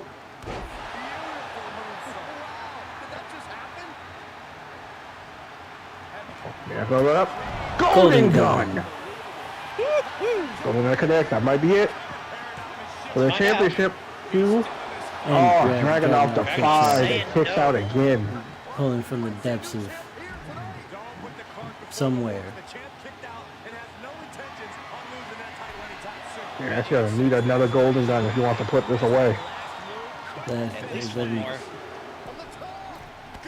Oh, diamond kick off the top. Kicks from on the outside. Starting to tear up Dragunov on the outside. Yep. Giving him a deep muscle stretch. Pause.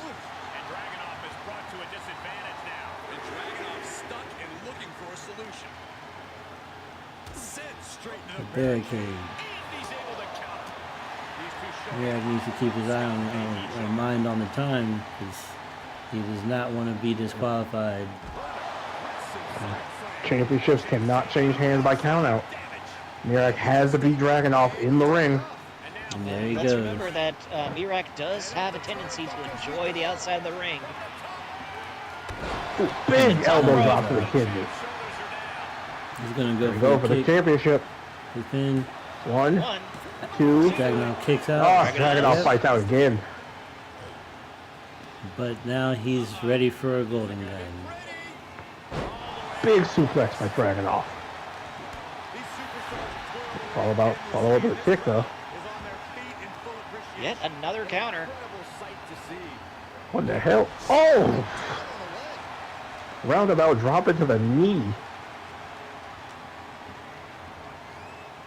What is this? Oh, Dragunov rolled up out of the powerbomb. 1, and a quick kick out by Mirak.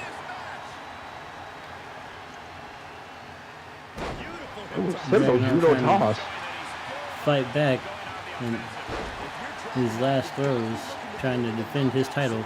But will he be able to do it? Oh, Dragunov was going to the corner to set up Torpedo Moscow. Mirak started to get up, so he turned around. Ooh, and being cracked open by that turnbuckle. Oh, even bloody Dragunov continuing to go forward, continuing to fight. What is this? Northern Lights, bridge up. Oh, what the hell? Oh, counter. Okay. Not sure what Mirak was thinking there. Whatever it was, Dragunov was not having it. The variant of the Three Amigos. Probably going to be a... that he calls the Mobius quiver. Oh, big knee! And now Mirak is cracked open as well. Both men bloodied. I don't know what Dragunov was thinking, but it didn't work. But Dragunov rolled up into another counter. The pin. 2. And a kick out from Mirak. Just in the nick of time. Big clothesline by Dragunov. Yes, the people's clothesline. This is not the Rocky speed that goes. Oh, last shot.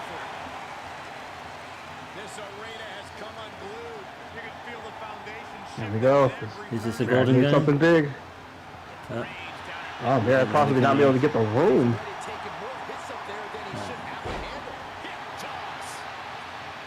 He can do a standing golden. He's done it before. Run up powerbomb, sit out powerbomb. Right Powerbomb into the buckles. Oh, here we go. Dragunov going for it. He's calling for Torpedo Moscow. He hits this. It could be over. Oh, torpedo Moscow. Might be it. One, two. And a kick out from Mirak kicks out again. And Dragunov in Mirak sheer refusing disbelief. to go down. Oh, he's going to wait for it again, but missed. Dragunov went for another torpedo Moscow, and he missed. Big Uranagi. Is he going to go to the top ropes? Nope. Uh-oh, roll up. And a possible roll up from Mirak. One, two. Kick out from Dragunov ripping out. Oh, big knee in the face. Trying to open up the wound on Dragunov's head a little bit more. I don't think I could get much bigger Big than power that. bomb toss. Dragunov running to the Dragunov outside. wisely for rolls some to the safety. outside. But I think Mirak is going to follow him. Oh, Mirak follows big him elbow with a drop to big the elbow. kidneys again. Oh, Dragunov doing a reversal from the outside.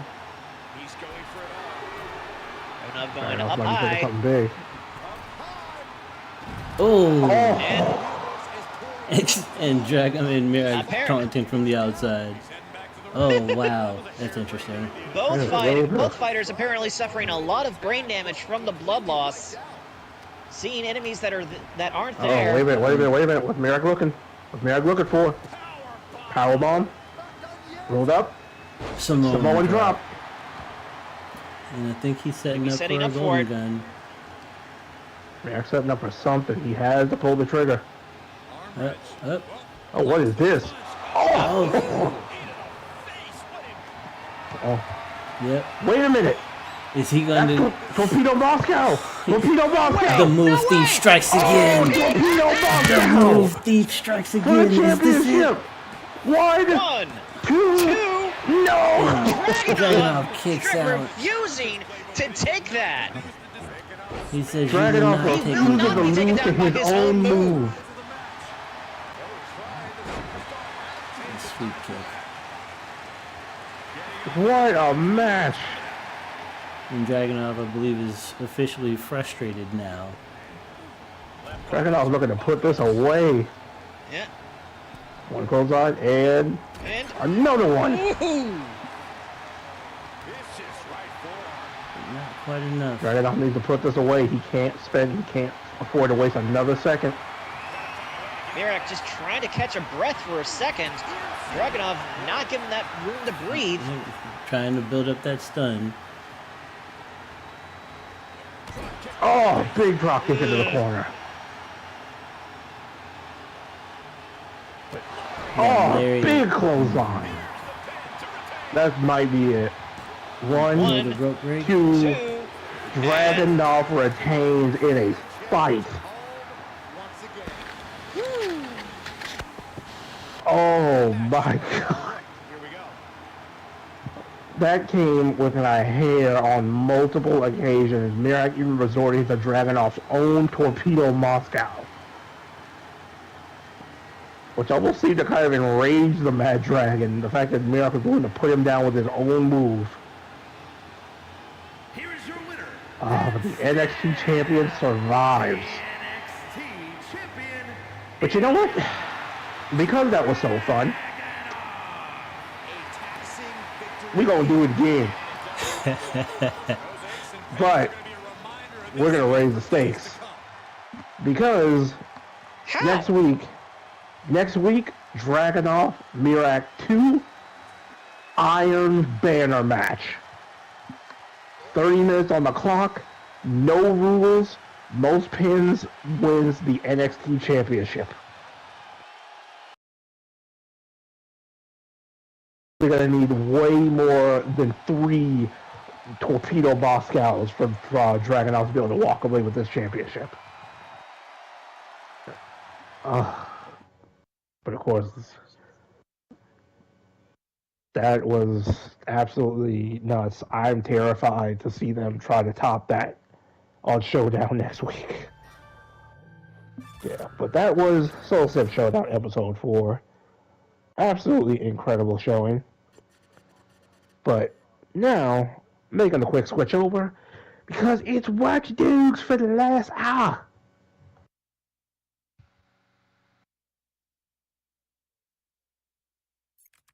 an immaculate presentation, and a big thank you goes out to all of the wrestlers that showed up tonight, and also our panel of announcers and our general manager for orchestrating the card. Yeah, because Watchdog is fired up and ready to go. So whenever you are ready to jump, okay, you're Oh, right. yeah, we're good. Yeah. What the? What did you just post in the chat? I'm scared. Oh my god. Wait. I gotta watch that again. What the fuck? Okay, now I'm confused and concerned.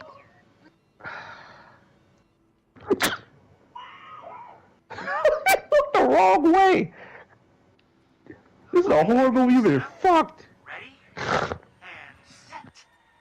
Go! And we're off. Last time we left you, we got the dead set car. And now, stunts with the dead set car. America! I'm not your mommy's smart car.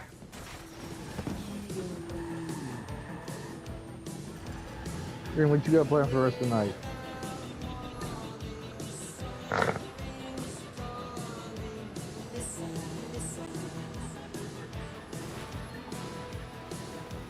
units, we're in pursuit of a vehicle, fitting the description of the cyber driver car. I repeat, fitting the description of the cyber driver car.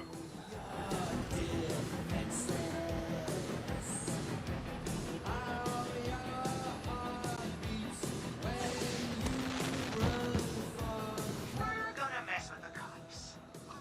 Oh, man. Hey, is that the car from the movie? Yeah, that's the cyber car. Hey! George, there's no driver in the car.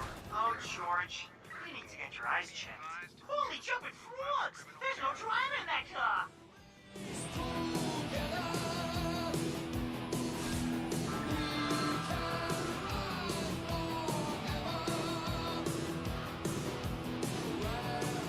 Of course. You think? Totally do. Just remember to boost the engine. We need to take him down fast.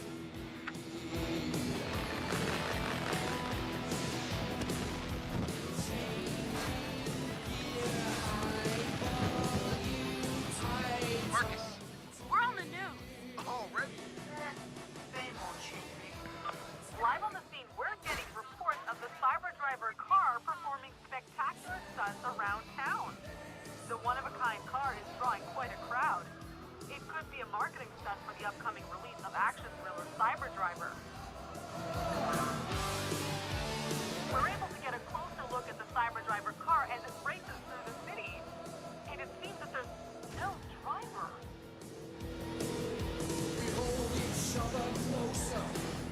Police are still in pursuit of the Cyber Driver car. Wait, what's that? Folks, we're seeing a logo on the car. It reads NetSec. We don't have a 20 on the suspect. Moving to a better vantage point. That's hella dope. Woohoo! Woo! Cool.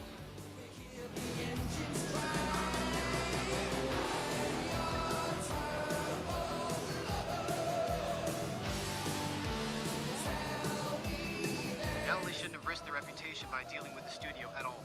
It's okay, Josh. You know why? No, Satara. Why? We're gonna hit him where it bigger hurts.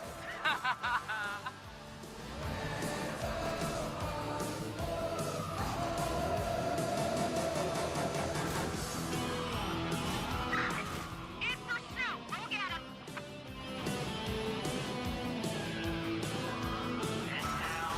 As I can to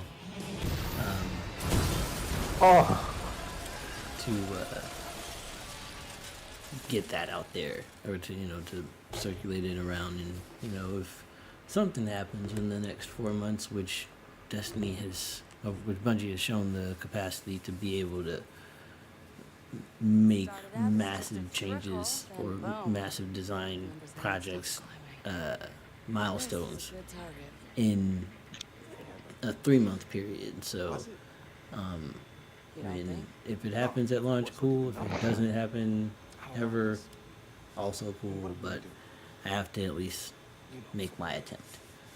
at helping. Hell yeah, that's what I'm thinking.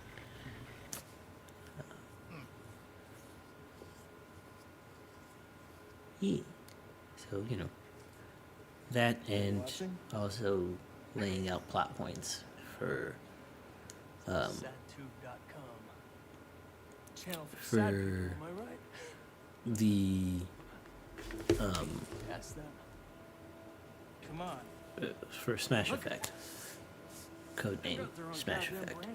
I've been following them since they accessed our server. And Jesus Christ, what on my fucking ear? I think you have access to the document, Chloe.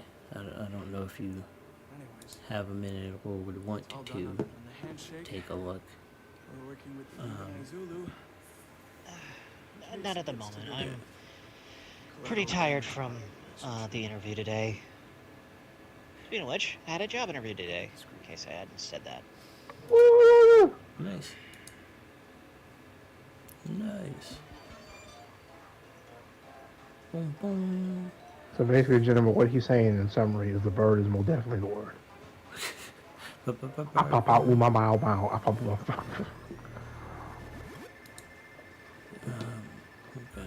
Oh, you know what I completely forgot about?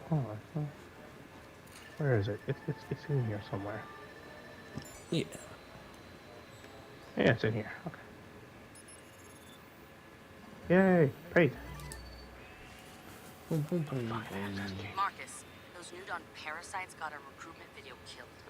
Can you believe it? Oh, I believe it. Siska's greatest fits? Saying it so.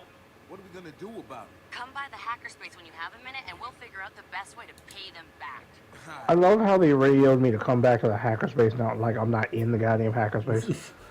Well, the dialogue wasn't anticipating you actually being in the hub when they gave you that quest. I would have just been like, "Hey man, come like 3 feet over to the left." Hey, just walk not over left, this way, left. Just. Yeah, that last hacker point I got, it's going to make things quite mischievous. It's one of my favorite things to do. It's so fucking stupid. Okay, where are you? There you are, you freckle-faced motherfucker. Nah, Satara, bad bitch.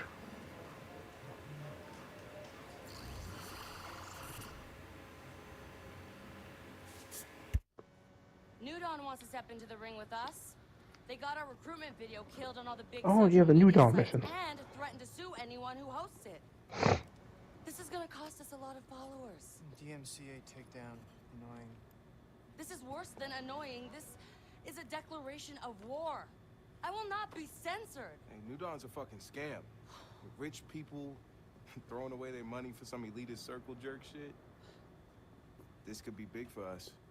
I mean, nobody's gonna take the side of those assholes unless they're already members. We are so gonna cornhole this fake-ass church. What's cornhole? Where the corn goes after you eat the corn, Josh. Oh. You had to explain it to that poor boy.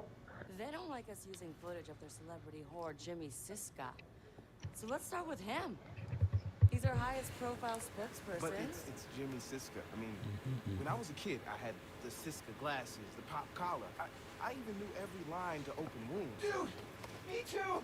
I even have the lunchbox. I fucking love Wretch, I swear to God. Just not Siska, okay? So anyone but him. There's gotta be. He's also in Legion. I don't know if you're. Yeah, he and Aiden cross paths. He's in town shooting Cyber Driver. I was just thinking maybe we could talk to him. Fuck up his relationship with New Dawn. And go back to being less of a douchebag. Then I could go back to wearing my Siska tees without feeling like one. Wait a minute. You used cornhole as a verb. That doesn't even make sense in the context if you... Okay. Nudon keeps black men records. I love watching that moment of realization, like, oh. Dig up his file. Everybody in?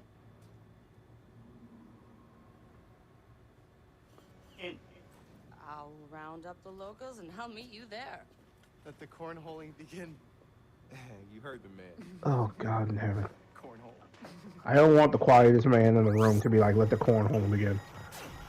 For too long, Do what now? predators have victimized the weak and wounded. Oh, it's part of Watch Dogs. The Church of the New Dawn is a scam. Rank in the church is based on financial contribution. Loyalty is bought through blackmail and fear. They believe they are untouchable. That will soon change. DedSec will reveal the secrets and true purpose of New Dawn. You can help. Take up a mask and protest your local recruitment center. Let their leaders know what you think of them online. Join us as we send them a message. No more. DedSec will give you the truth. Do what you will. Oh, those are always so fun. Alrighty. Onward to shenanigans. About to fuck up New Dawn.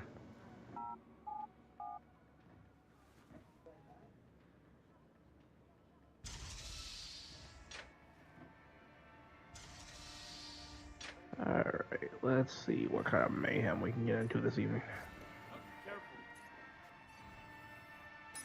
My money. Hey, Marcus, I got something to show you. Am I gonna like it? I'm gonna say 30 to 1 odds against. Then I guess I better get it out the way. See you soon. What the fuck? Now let's see, do I have it? I hope I have it. Please tell me I have it. Oh, I might not have it. Yes, I have it! Behold! The DedSec mobile!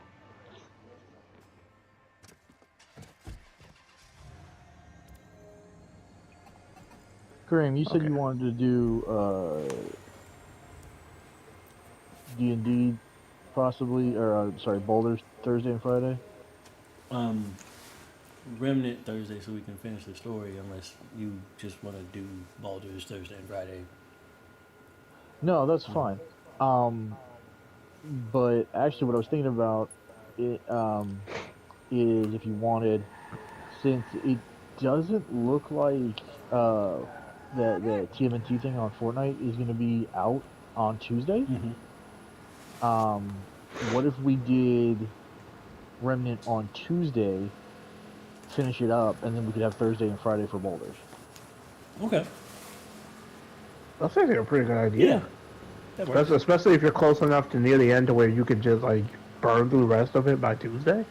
Yeah, no sense in not getting it out of the way because I'm pretty sure unless something happens, all we have left is the final level, and the final level is actually completely linear. Okay.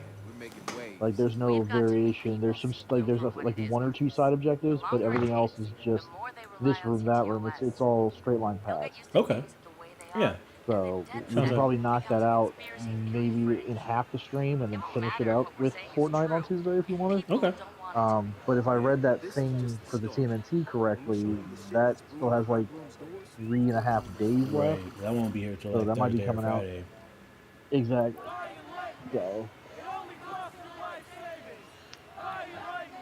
Okay, does that sound better? Yeah. Yeah, that works. Okay. Cool. Works for me then. You gonna go inside and take a peek, or? Yeah. Oh, and I wore my church clothes. Nice. Buy enlightenment. It only costs your life savings.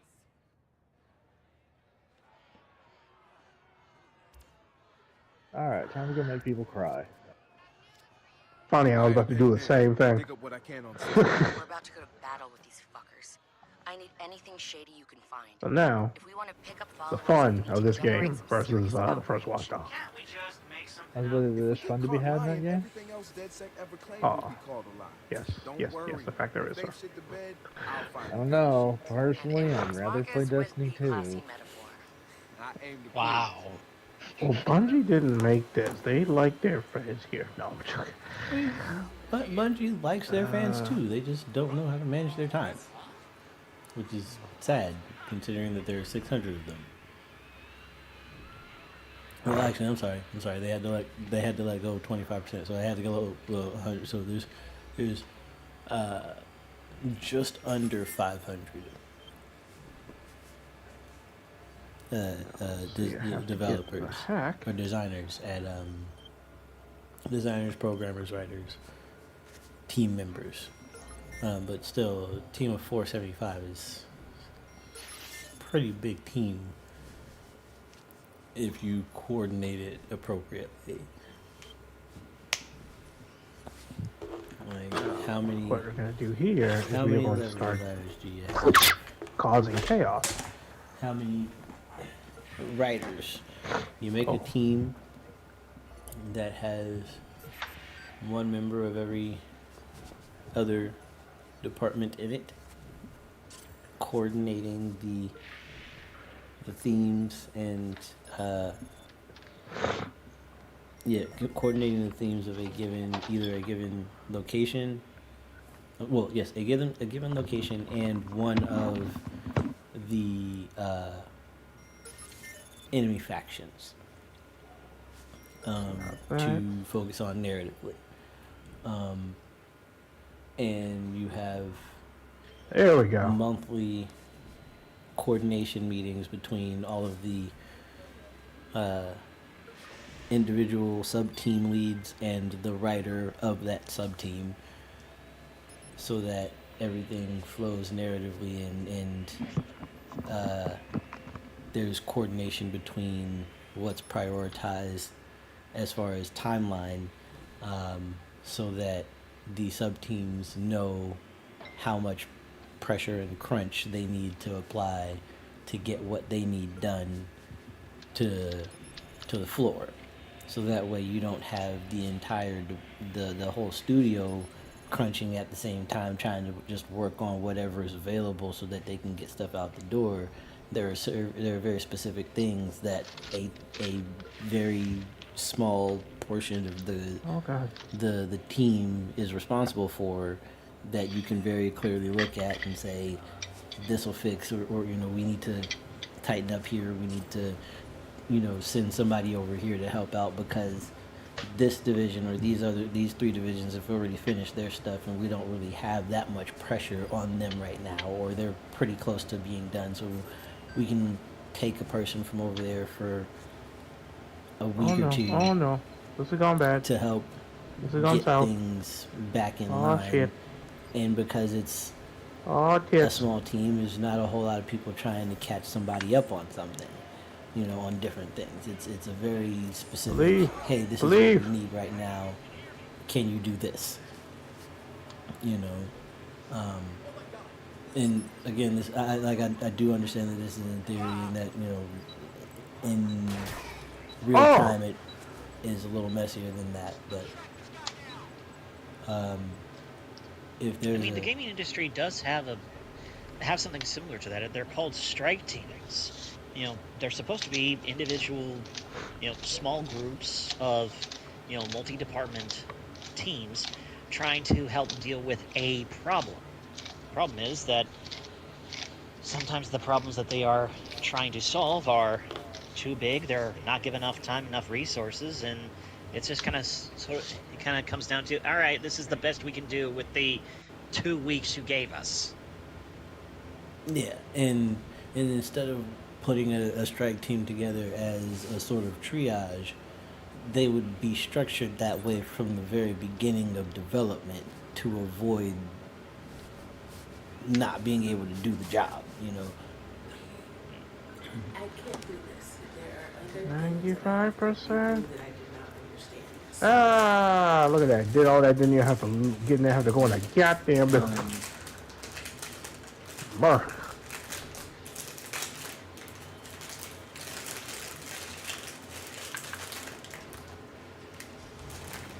But who there's no doubt, without a shadow of a doubt, does love their fans? Dead Sick. No. But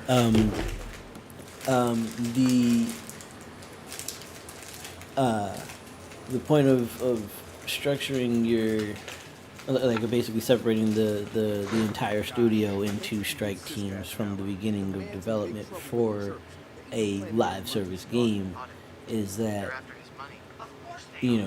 if there's an event that's like, let's take Destiny for the example. There's an event that's centered around the Dreaming City. Okay, so the Dreaming City team, which is, you know, their writer who is the expert on everything Awoken / Dreaming City, and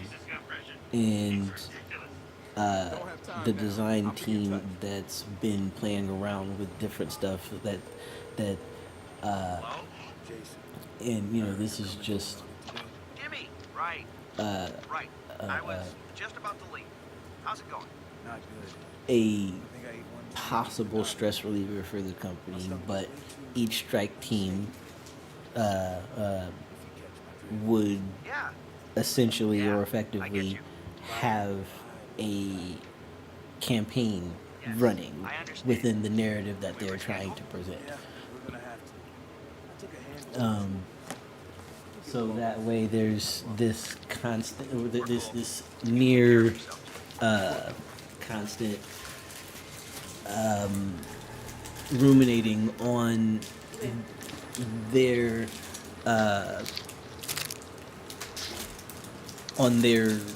content, you know, on their book, so to speak, on their campaign, so that there's more nuanced development within that strike team and how they approach content put out from their sub campaigns, right? The seasons that focus on their environment, and you know, same would go for the Hive and the Cabal and the Elixni and the Taken and the Scorn, right? Additionally, you would have a team for the Vanguard, because the Vanguard has machinations and motivations that, you know, interfere and clash and would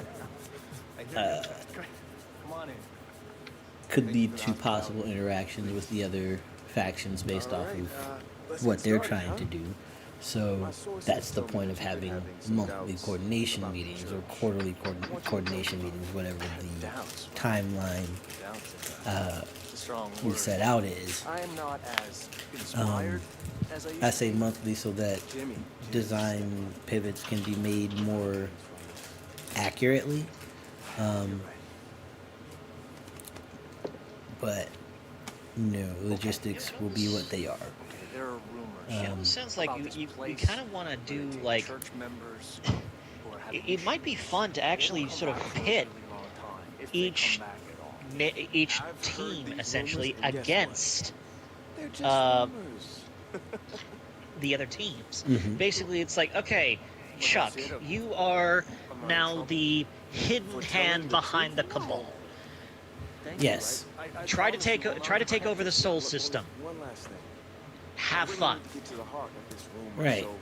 And basically everybody is essentially playing a very large game of diplomacy. Yes. And in each, I think that would be an interesting way to do that. each month of what happens within the company, it's 475 people. If you break that down into appropriate D&D teams, you're looking at a solid 30 teams, 30 to 40 teams that you have stories being coordinated between. The number of subplots and narratives and exotics that you could come up with just based off of the competing storylines that are going on within the studio, and then converting that into content, because you have shown that you have the capacity to set up an entire stock market building system over the course of 3 months, and then wipe it away and build an entire interdimensional gate system in 3 months and throw that away and build a giant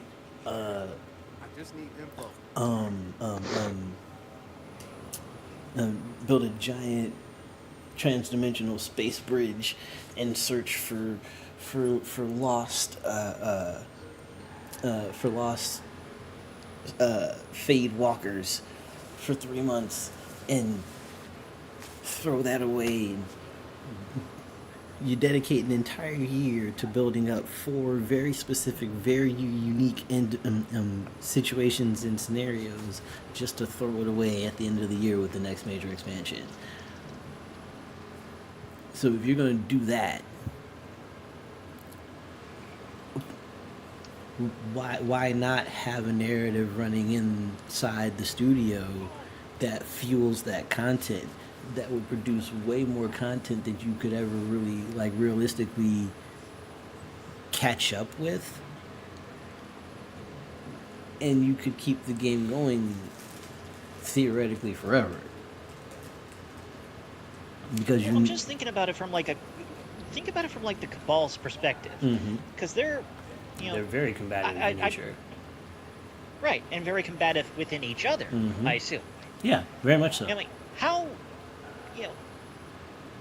long until like you have a Cabal member reaching out to the Guardians, being like, "Hey, I can help you take down this big bad guy, but you got to support me and help me." Yeah, we already did that. His throne. Yeah, right. well, so what happened was Going loud. Yeah, originally the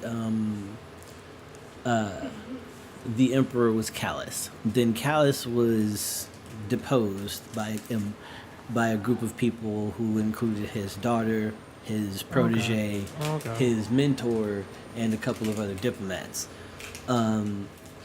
His protege was elevated by his mentor, but his protege was also obsessed with the Traveler and figuring out why humanity was chosen when the Cabal are so tough.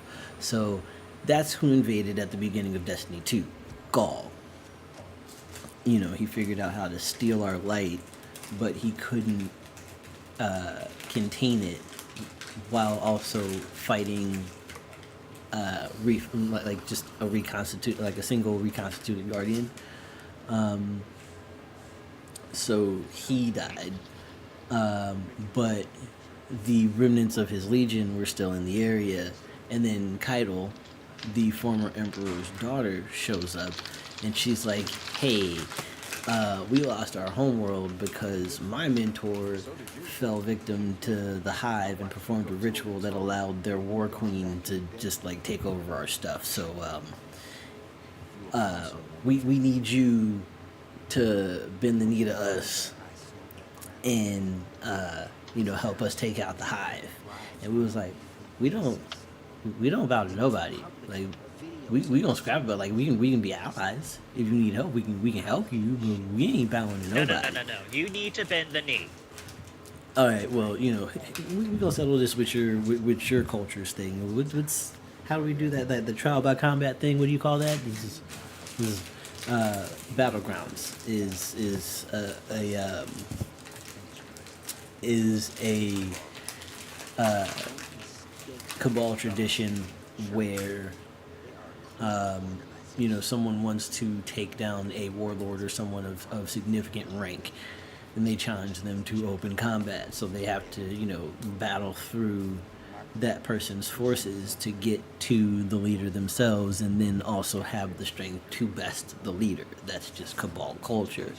So because that's what their culture is, and we have a reputation for cutting through them like butter, Zavala was like, "Hey, go have fun, show them what it means to fight."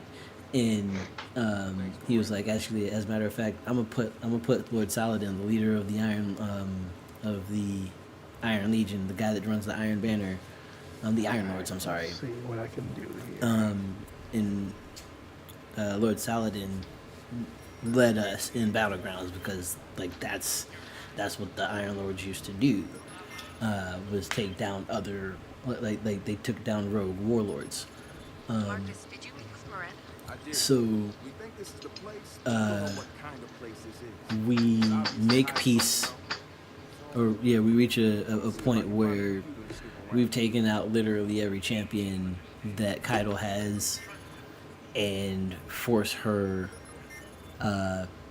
into peace treaties, into peace talks, and find out that like during our little back and forth, there was a hidden faction that was developing a weapon that could neutralize Guardian's abilities to regenerate. So, bless you. Check this out. This is cool. I can see gang members on them. Oh, nice. Unleash the hooligans. Oh no, not the hooligans! Not the hooligans. Next you're going to unlock the ruffians. Whatever will we do against the ruffians? But yeah, Kareem. Yeah. Not to say I'm bored, but I'm kind of bored. But the thing I think I'm gathering from this is that until you start working for Destiny, working for Bungie. Mm-hmm. Yeah, it's gonna be sad face. Yeah. Because all I've heard so far is a lot of stuff where it'd be like, be cool if they're gonna do that. Ooh, but that's Bungie don't do that. Yeah, it would be great. It'd be great, but you know. Where are the hooligans? Where's the riffraff? Let me make this abundantly clear. Mm-hmm. If I ever manage to get any sort of hook in at Bungie, I will do what I can to get you a job there. If anything, just to save the potential they have. Yeah, because like it really hurt my feelings from the very, very beginning. Because like I'm gonna say, get him a job here so we can just stop having these conversations. The fact that there's no elemental damages, man. There's no elemental weaknesses among any of the enemy factions. There's no elemental weaknesses. Anybody else would have did, but not Bungie. No elemental weaknesses, no elemental resistances. Just damage is damage. Which one you want to do? Meanwhile, I'm over here playing Yakuza, beating people's ass with pineapple maracas. All I'm saying is, you know what had elemental damage for him? Chicky boom. What had elemental damage, Destin? Anthem. You true. You true. Just saying. You true. And Anthem had it from Jump Street. Destiny ain't had it 1,000 years in. Like. Yeah, and I actually even pointed that out. Like, because at a certain point, I'm like, yo, if I get a job at Bungie, I'm taking the horse behind the barn and fucking shooting it because clearly it's not winning the race. Because of how lazy Bungie has been. Like because of the success that Bungie has experienced, despite how lazy it has been, games like Anthem died before they had a chance to really live because everybody had been spurned by Bungie so hard.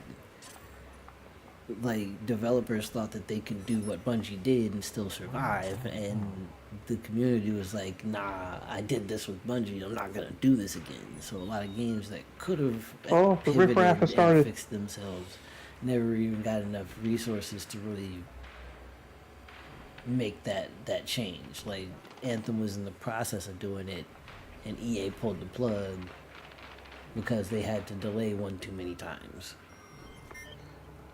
Well, and that, I think as a whole, speaks to one of the biggest issues in the gaming industry at the moment. Now, what I'm about to say is like, well, of course it's an industry, it needs to make a profit. No.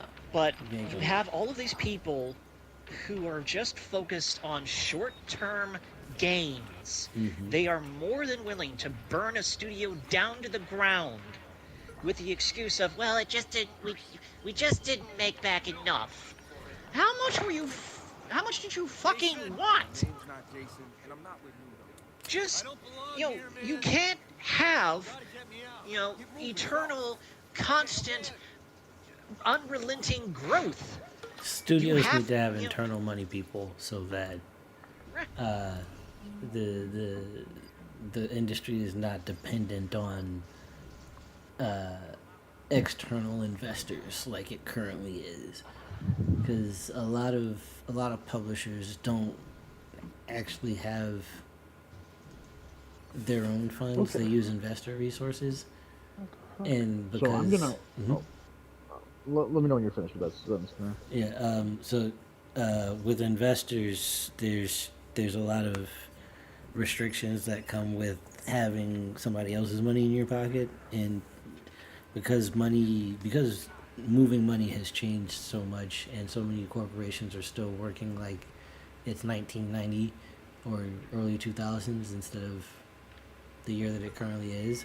Things are way more expensive than they need to be, and we end up like this. The developers end up suffering, like the actual designers and programmers end up suffering because people are greedy and don't know how to manage money. You were saying, Janemba? Oh, I was gonna say, hold on one second. God damn it, that's not what I wanted at all. I'm going to shift focus on this because I admittedly just found out about this myself, but to anyone who's a fan, apparently, Ken Levine, who did Bioshock and Bioshock Infinite, he's come back and he's been working on a spiritual successor to the franchise. Nice. Hell yeah. Speaking back of spiritual successor to the franchise. Going back to space, we're getting a game called Judas. Oh. And it's the first project he's worked on since 2014's Bioshock Infinite DLC. So it's been a decade since he's done anything. Hey, where'd Vaughn go? He's gone before stream. Vaughn's been gone for a while. Oh, we're supposed to play Far Cry. Man, you should file a police Well, call him. Yeah, you got his number. But what's interesting is, so Ken Levine's doing that while the actual company that makes Bioshock is working on Bioshock 4. And I'm like, ooh, now this is real gaming competition. This is what we need. Right. Well, so quick question: which studio is he going through? Is Ken Levine? Is he doing his own independent studio? No idea. Look. Okay.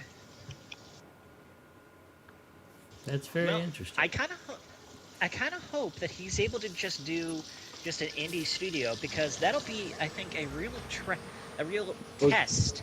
Looks like a story called Ghost Stories. Oh, Ghost Story Games. They're actually a local game company, I think. Well, that's who's doing it. They're not small, but they are the remnants of the group that originally made Bioshock, if I remember correctly. The studio, again, this comes back to what I was saying earlier. The company, Bioshock Infinite didn't make back all of the money. It's like, yes, that game did have some finance issues. We already know that. But it did still sell like 6 million copies, and that still wasn't enough for the publisher. So the studio got shut down. Just like, have more realistic goals. Seems like all of the gaming industry seems to be run by a bunch of 12-year-olds that are disappointed that they're not astronauts yet, and all they've done is just. Well, one of the things that needs to be taken into consideration, not that it needs to be given a whole lot of weight, but it does need to be taken into consideration. A lot of investors are used to working with industries that are consistent and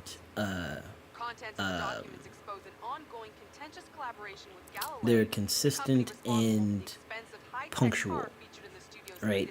So investing in oil is always going to give you a quarterly return. Investing in real estate is always going to give you a monthly return. Investing in fashion or apparel or anything else, you're going to have a set frame, like a set time frame that you're going to get to see a return on your investment, or at the very least an increase in your deposit, right? Your share value. And so because game development, similar to movie production, can be subject to delays from any number of unforeseen circumstances, it makes it a volatile investment. And when people get impatient because the thing that they were expecting to pay out in 2 years is now taking 2.5, 3, 4, you know, the while it may not be an actual pain to them, it is an irritant because they were anticipating a return in this time frame and it's not here. Now, in response to that, any and everyone could say, hey, tough luck. Did you never have to wait for anything as a child? Because there was plenty of things that I wanted to get that I still haven't gotten. So, hey, you got enough money to feed the entire population of the planet for a year if you wanted to give up everything that you had, but you keep worrying about the nickels and dimes that you're not making from somebody else's labor.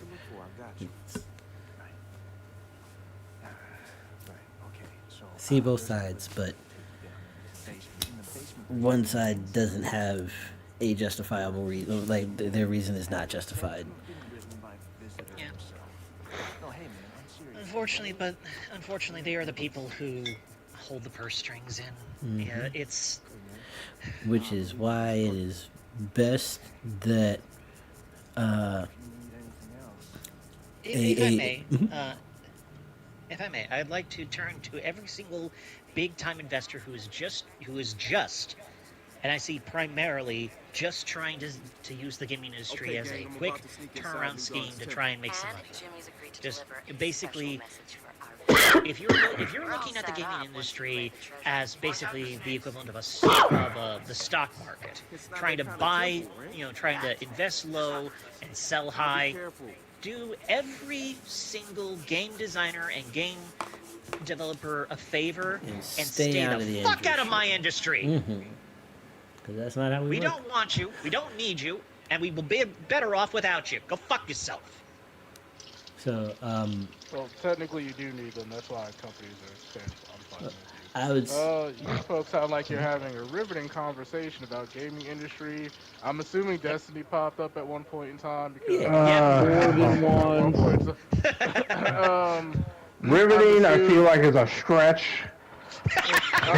I'm assuming... The only thing that was riveting so far was that SoulSym Showdown was great. I'm assuming, like, financial and corporate structure popped up as far as how to structure the company.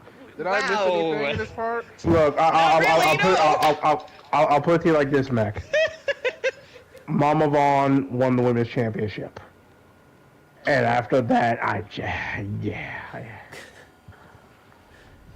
So, like, Mama Vaughn won, SoulSym Showdown was great, and then Destiny came in and just ruined my fun. Honestly, get it. It's your old man screaming out the clouds. The industry fucking turned this way until it crashes. Get used to it. Yep. Anyway, how you folks been doing recently? Been pretty good.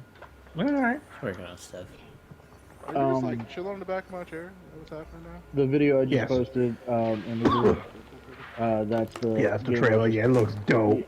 Yeah, So BioShock. Now that's something I'm excited for.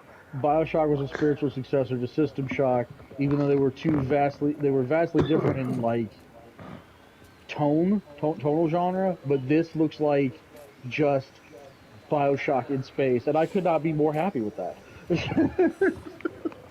Like, it's got that whole like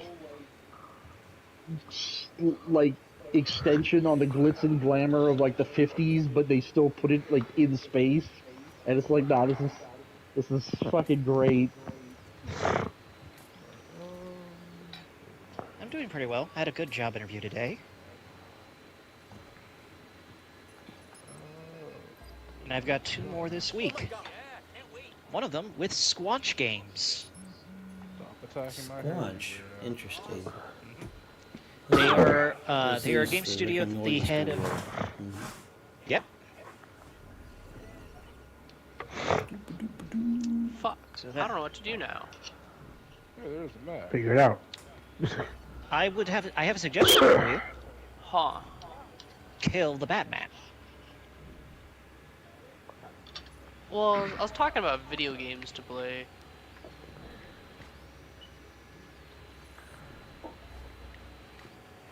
I shall run around. Oh God. You wanted something to do. I gave you something to do. I Now was go gonna do say. it. I was gonna say run around and shenanigans. I got shot. That was fucked up. Yeah, because your joke was bad and then the game heard it. Damn. Feelings. I cracked no shitty joke. That was Chloe's fault. Blame it on Chloe, but don't pretend like you don't crack shitty jokes. So here's the worst of their game of this year. Right. This is true. I can't deny that whatsoever, actually. Like I might still have a miss here and there, but it could be much worse.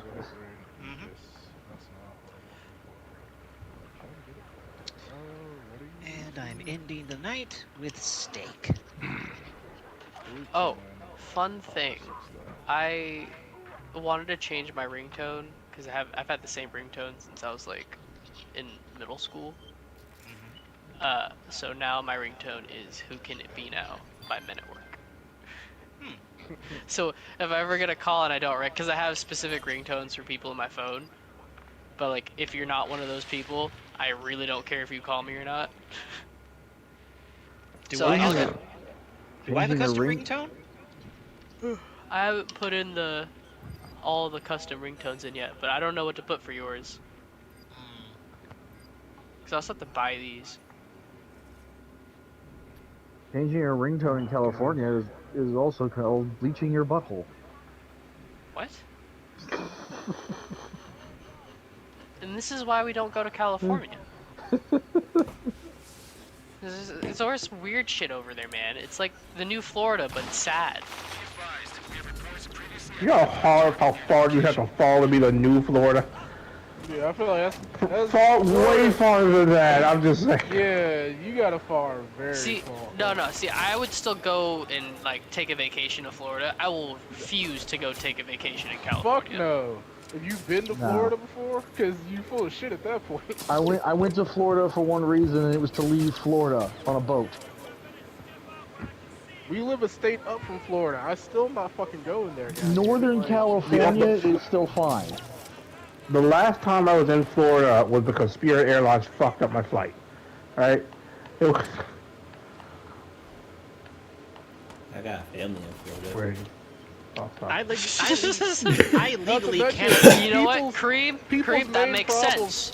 That makes sense main now. problem with like fucking California I got a is cousin. generally LA and San Fran.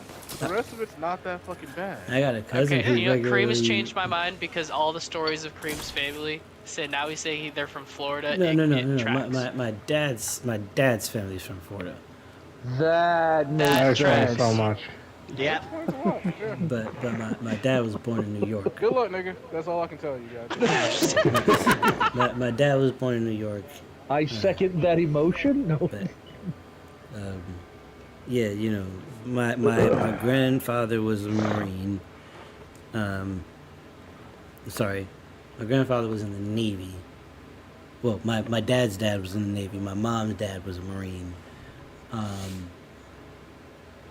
And then my dad was a Navy medic.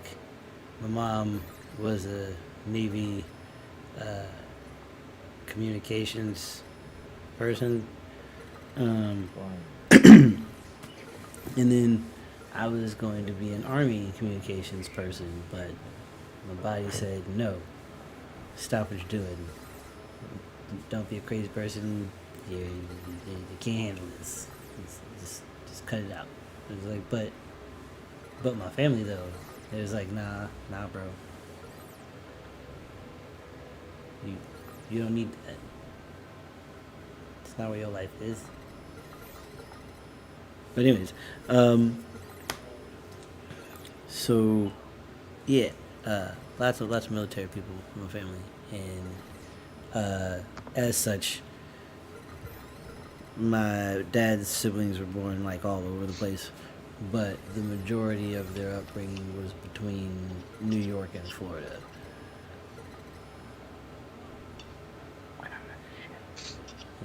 If I find myself in Florida... Hold on, I gotta ask the squad this.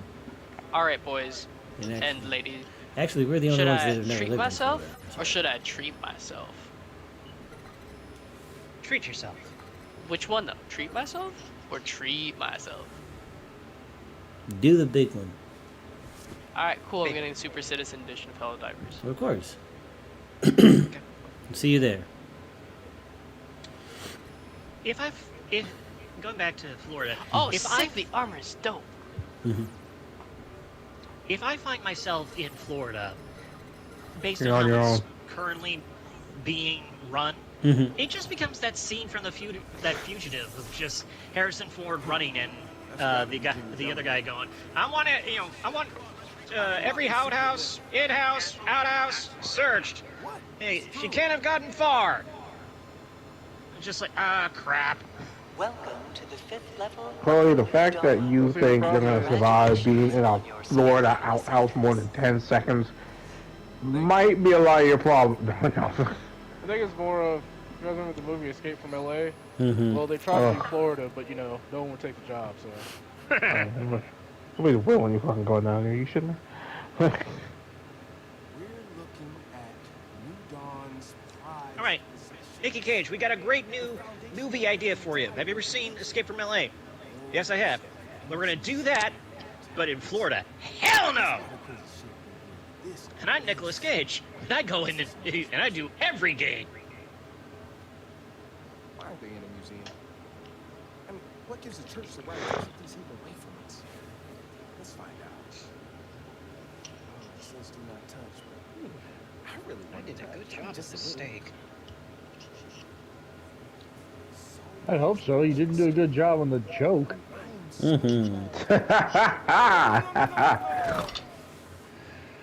fucking fake. This is all bullshit. Her joke held up about as well as those stones just did. Oh fuck. Just muted. They're fake. So what should I play now? Because I can't play Helldivers 2 yet. That comes out in what, another 2 days or so? 2 days after tonight, yes. What's the date it comes out on? The 8th, but we're in the last few hours of the 5th, so I'm just calling it 2 days. Okay, so it comes out on Thursday. Yeah, so Mac, I you missed the might best have it by episode. Monday, Kareem. Okay. I won't play too much out of it. Yeah, bullshit. No, because I will reserve myself so we can all play together and experience You it for the reserving first time yourself. together. You will be halfway through his 8th playthrough by the time y'all get around. Nah, no offense, Helldivers Dean, is- I love you to death, man. But you tell us about a game like, hey, we should all get this game, and then like 3 days later, while we're all still debating, it's like, oh yeah, I beat it. Shit was crazy. Name the game. Man, you suggested so many like weirdly half-trash games. I can't keep up with them all. The last 3 that had a Flamen Warfare. Yeah, you were on that kick for a while, man. No, you can't beat for Dune, because that was one of them. Hell Let Loose was a free PlayStation game. I don't even remember Hell Let Loose. That was one of them that had the Flamen Woofer, and the other one was free. I remember it, but I don't. Like, I remember it existing, but that was about it. Hold on, now I need to look these up because I don't remember that they exist. Kareem, if we could ever edit anything like this in SoulSym Showdown, it would be fantastic. Well, my immediate thought is Rust, and then there's the other. There's the one.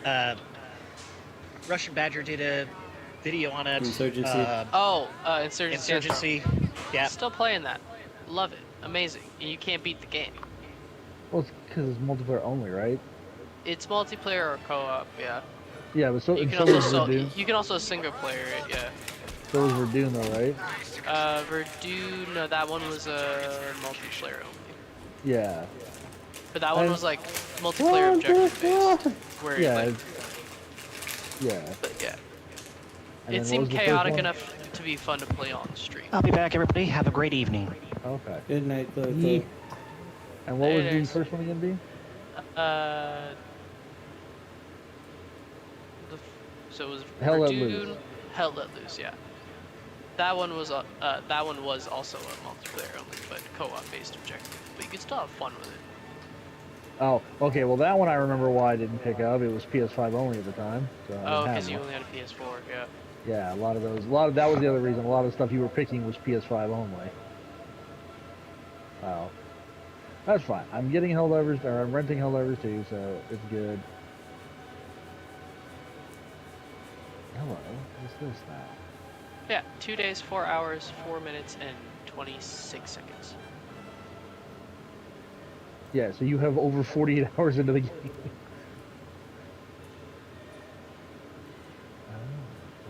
That's when it will release. Okay. I played the fuck out of Power Wash Simulator already.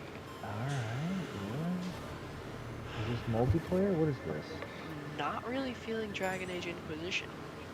One player. Okay, we're gonna wish this back. No Sitar. Interesting. I was curious about your post.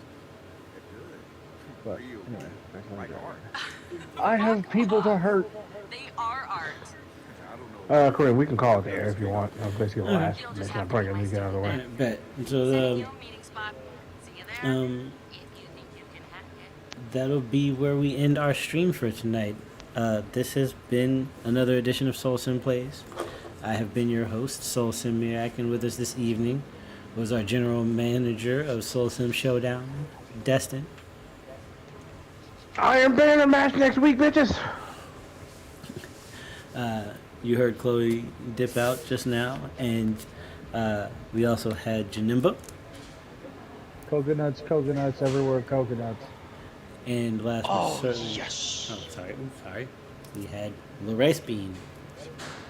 Sorry, I was just geeking, because that means I get to play Helldivers 2 on my day off. Oh, I'm only going to play a little bit, though. Somebody call him in quick. And last but certainly not least, Mech. They really should make an escape from Florida, especially in 2024. Oh, Christ. Oh, Washoe in Florida. Oh, dear God. I'd play it. I'd fucking play it. So, tomorrow we are finishing out Remnant, because we really just have the final boss. And then we'll, if we have time, we'll get into some Fortnite. Wednesday, we have Janemba returning with Like a Dragon Infinite Wealth. And then Thursday and Friday, we will be playing Baldur's Gate 3, our honor playthrough with enhanced. We're playing Baldur's Gate 3 Aspects and Non-Voice Edition on honor mode. So, till next time, stay safe, stay blessed, and have a wonderful evening, everyone. Good night.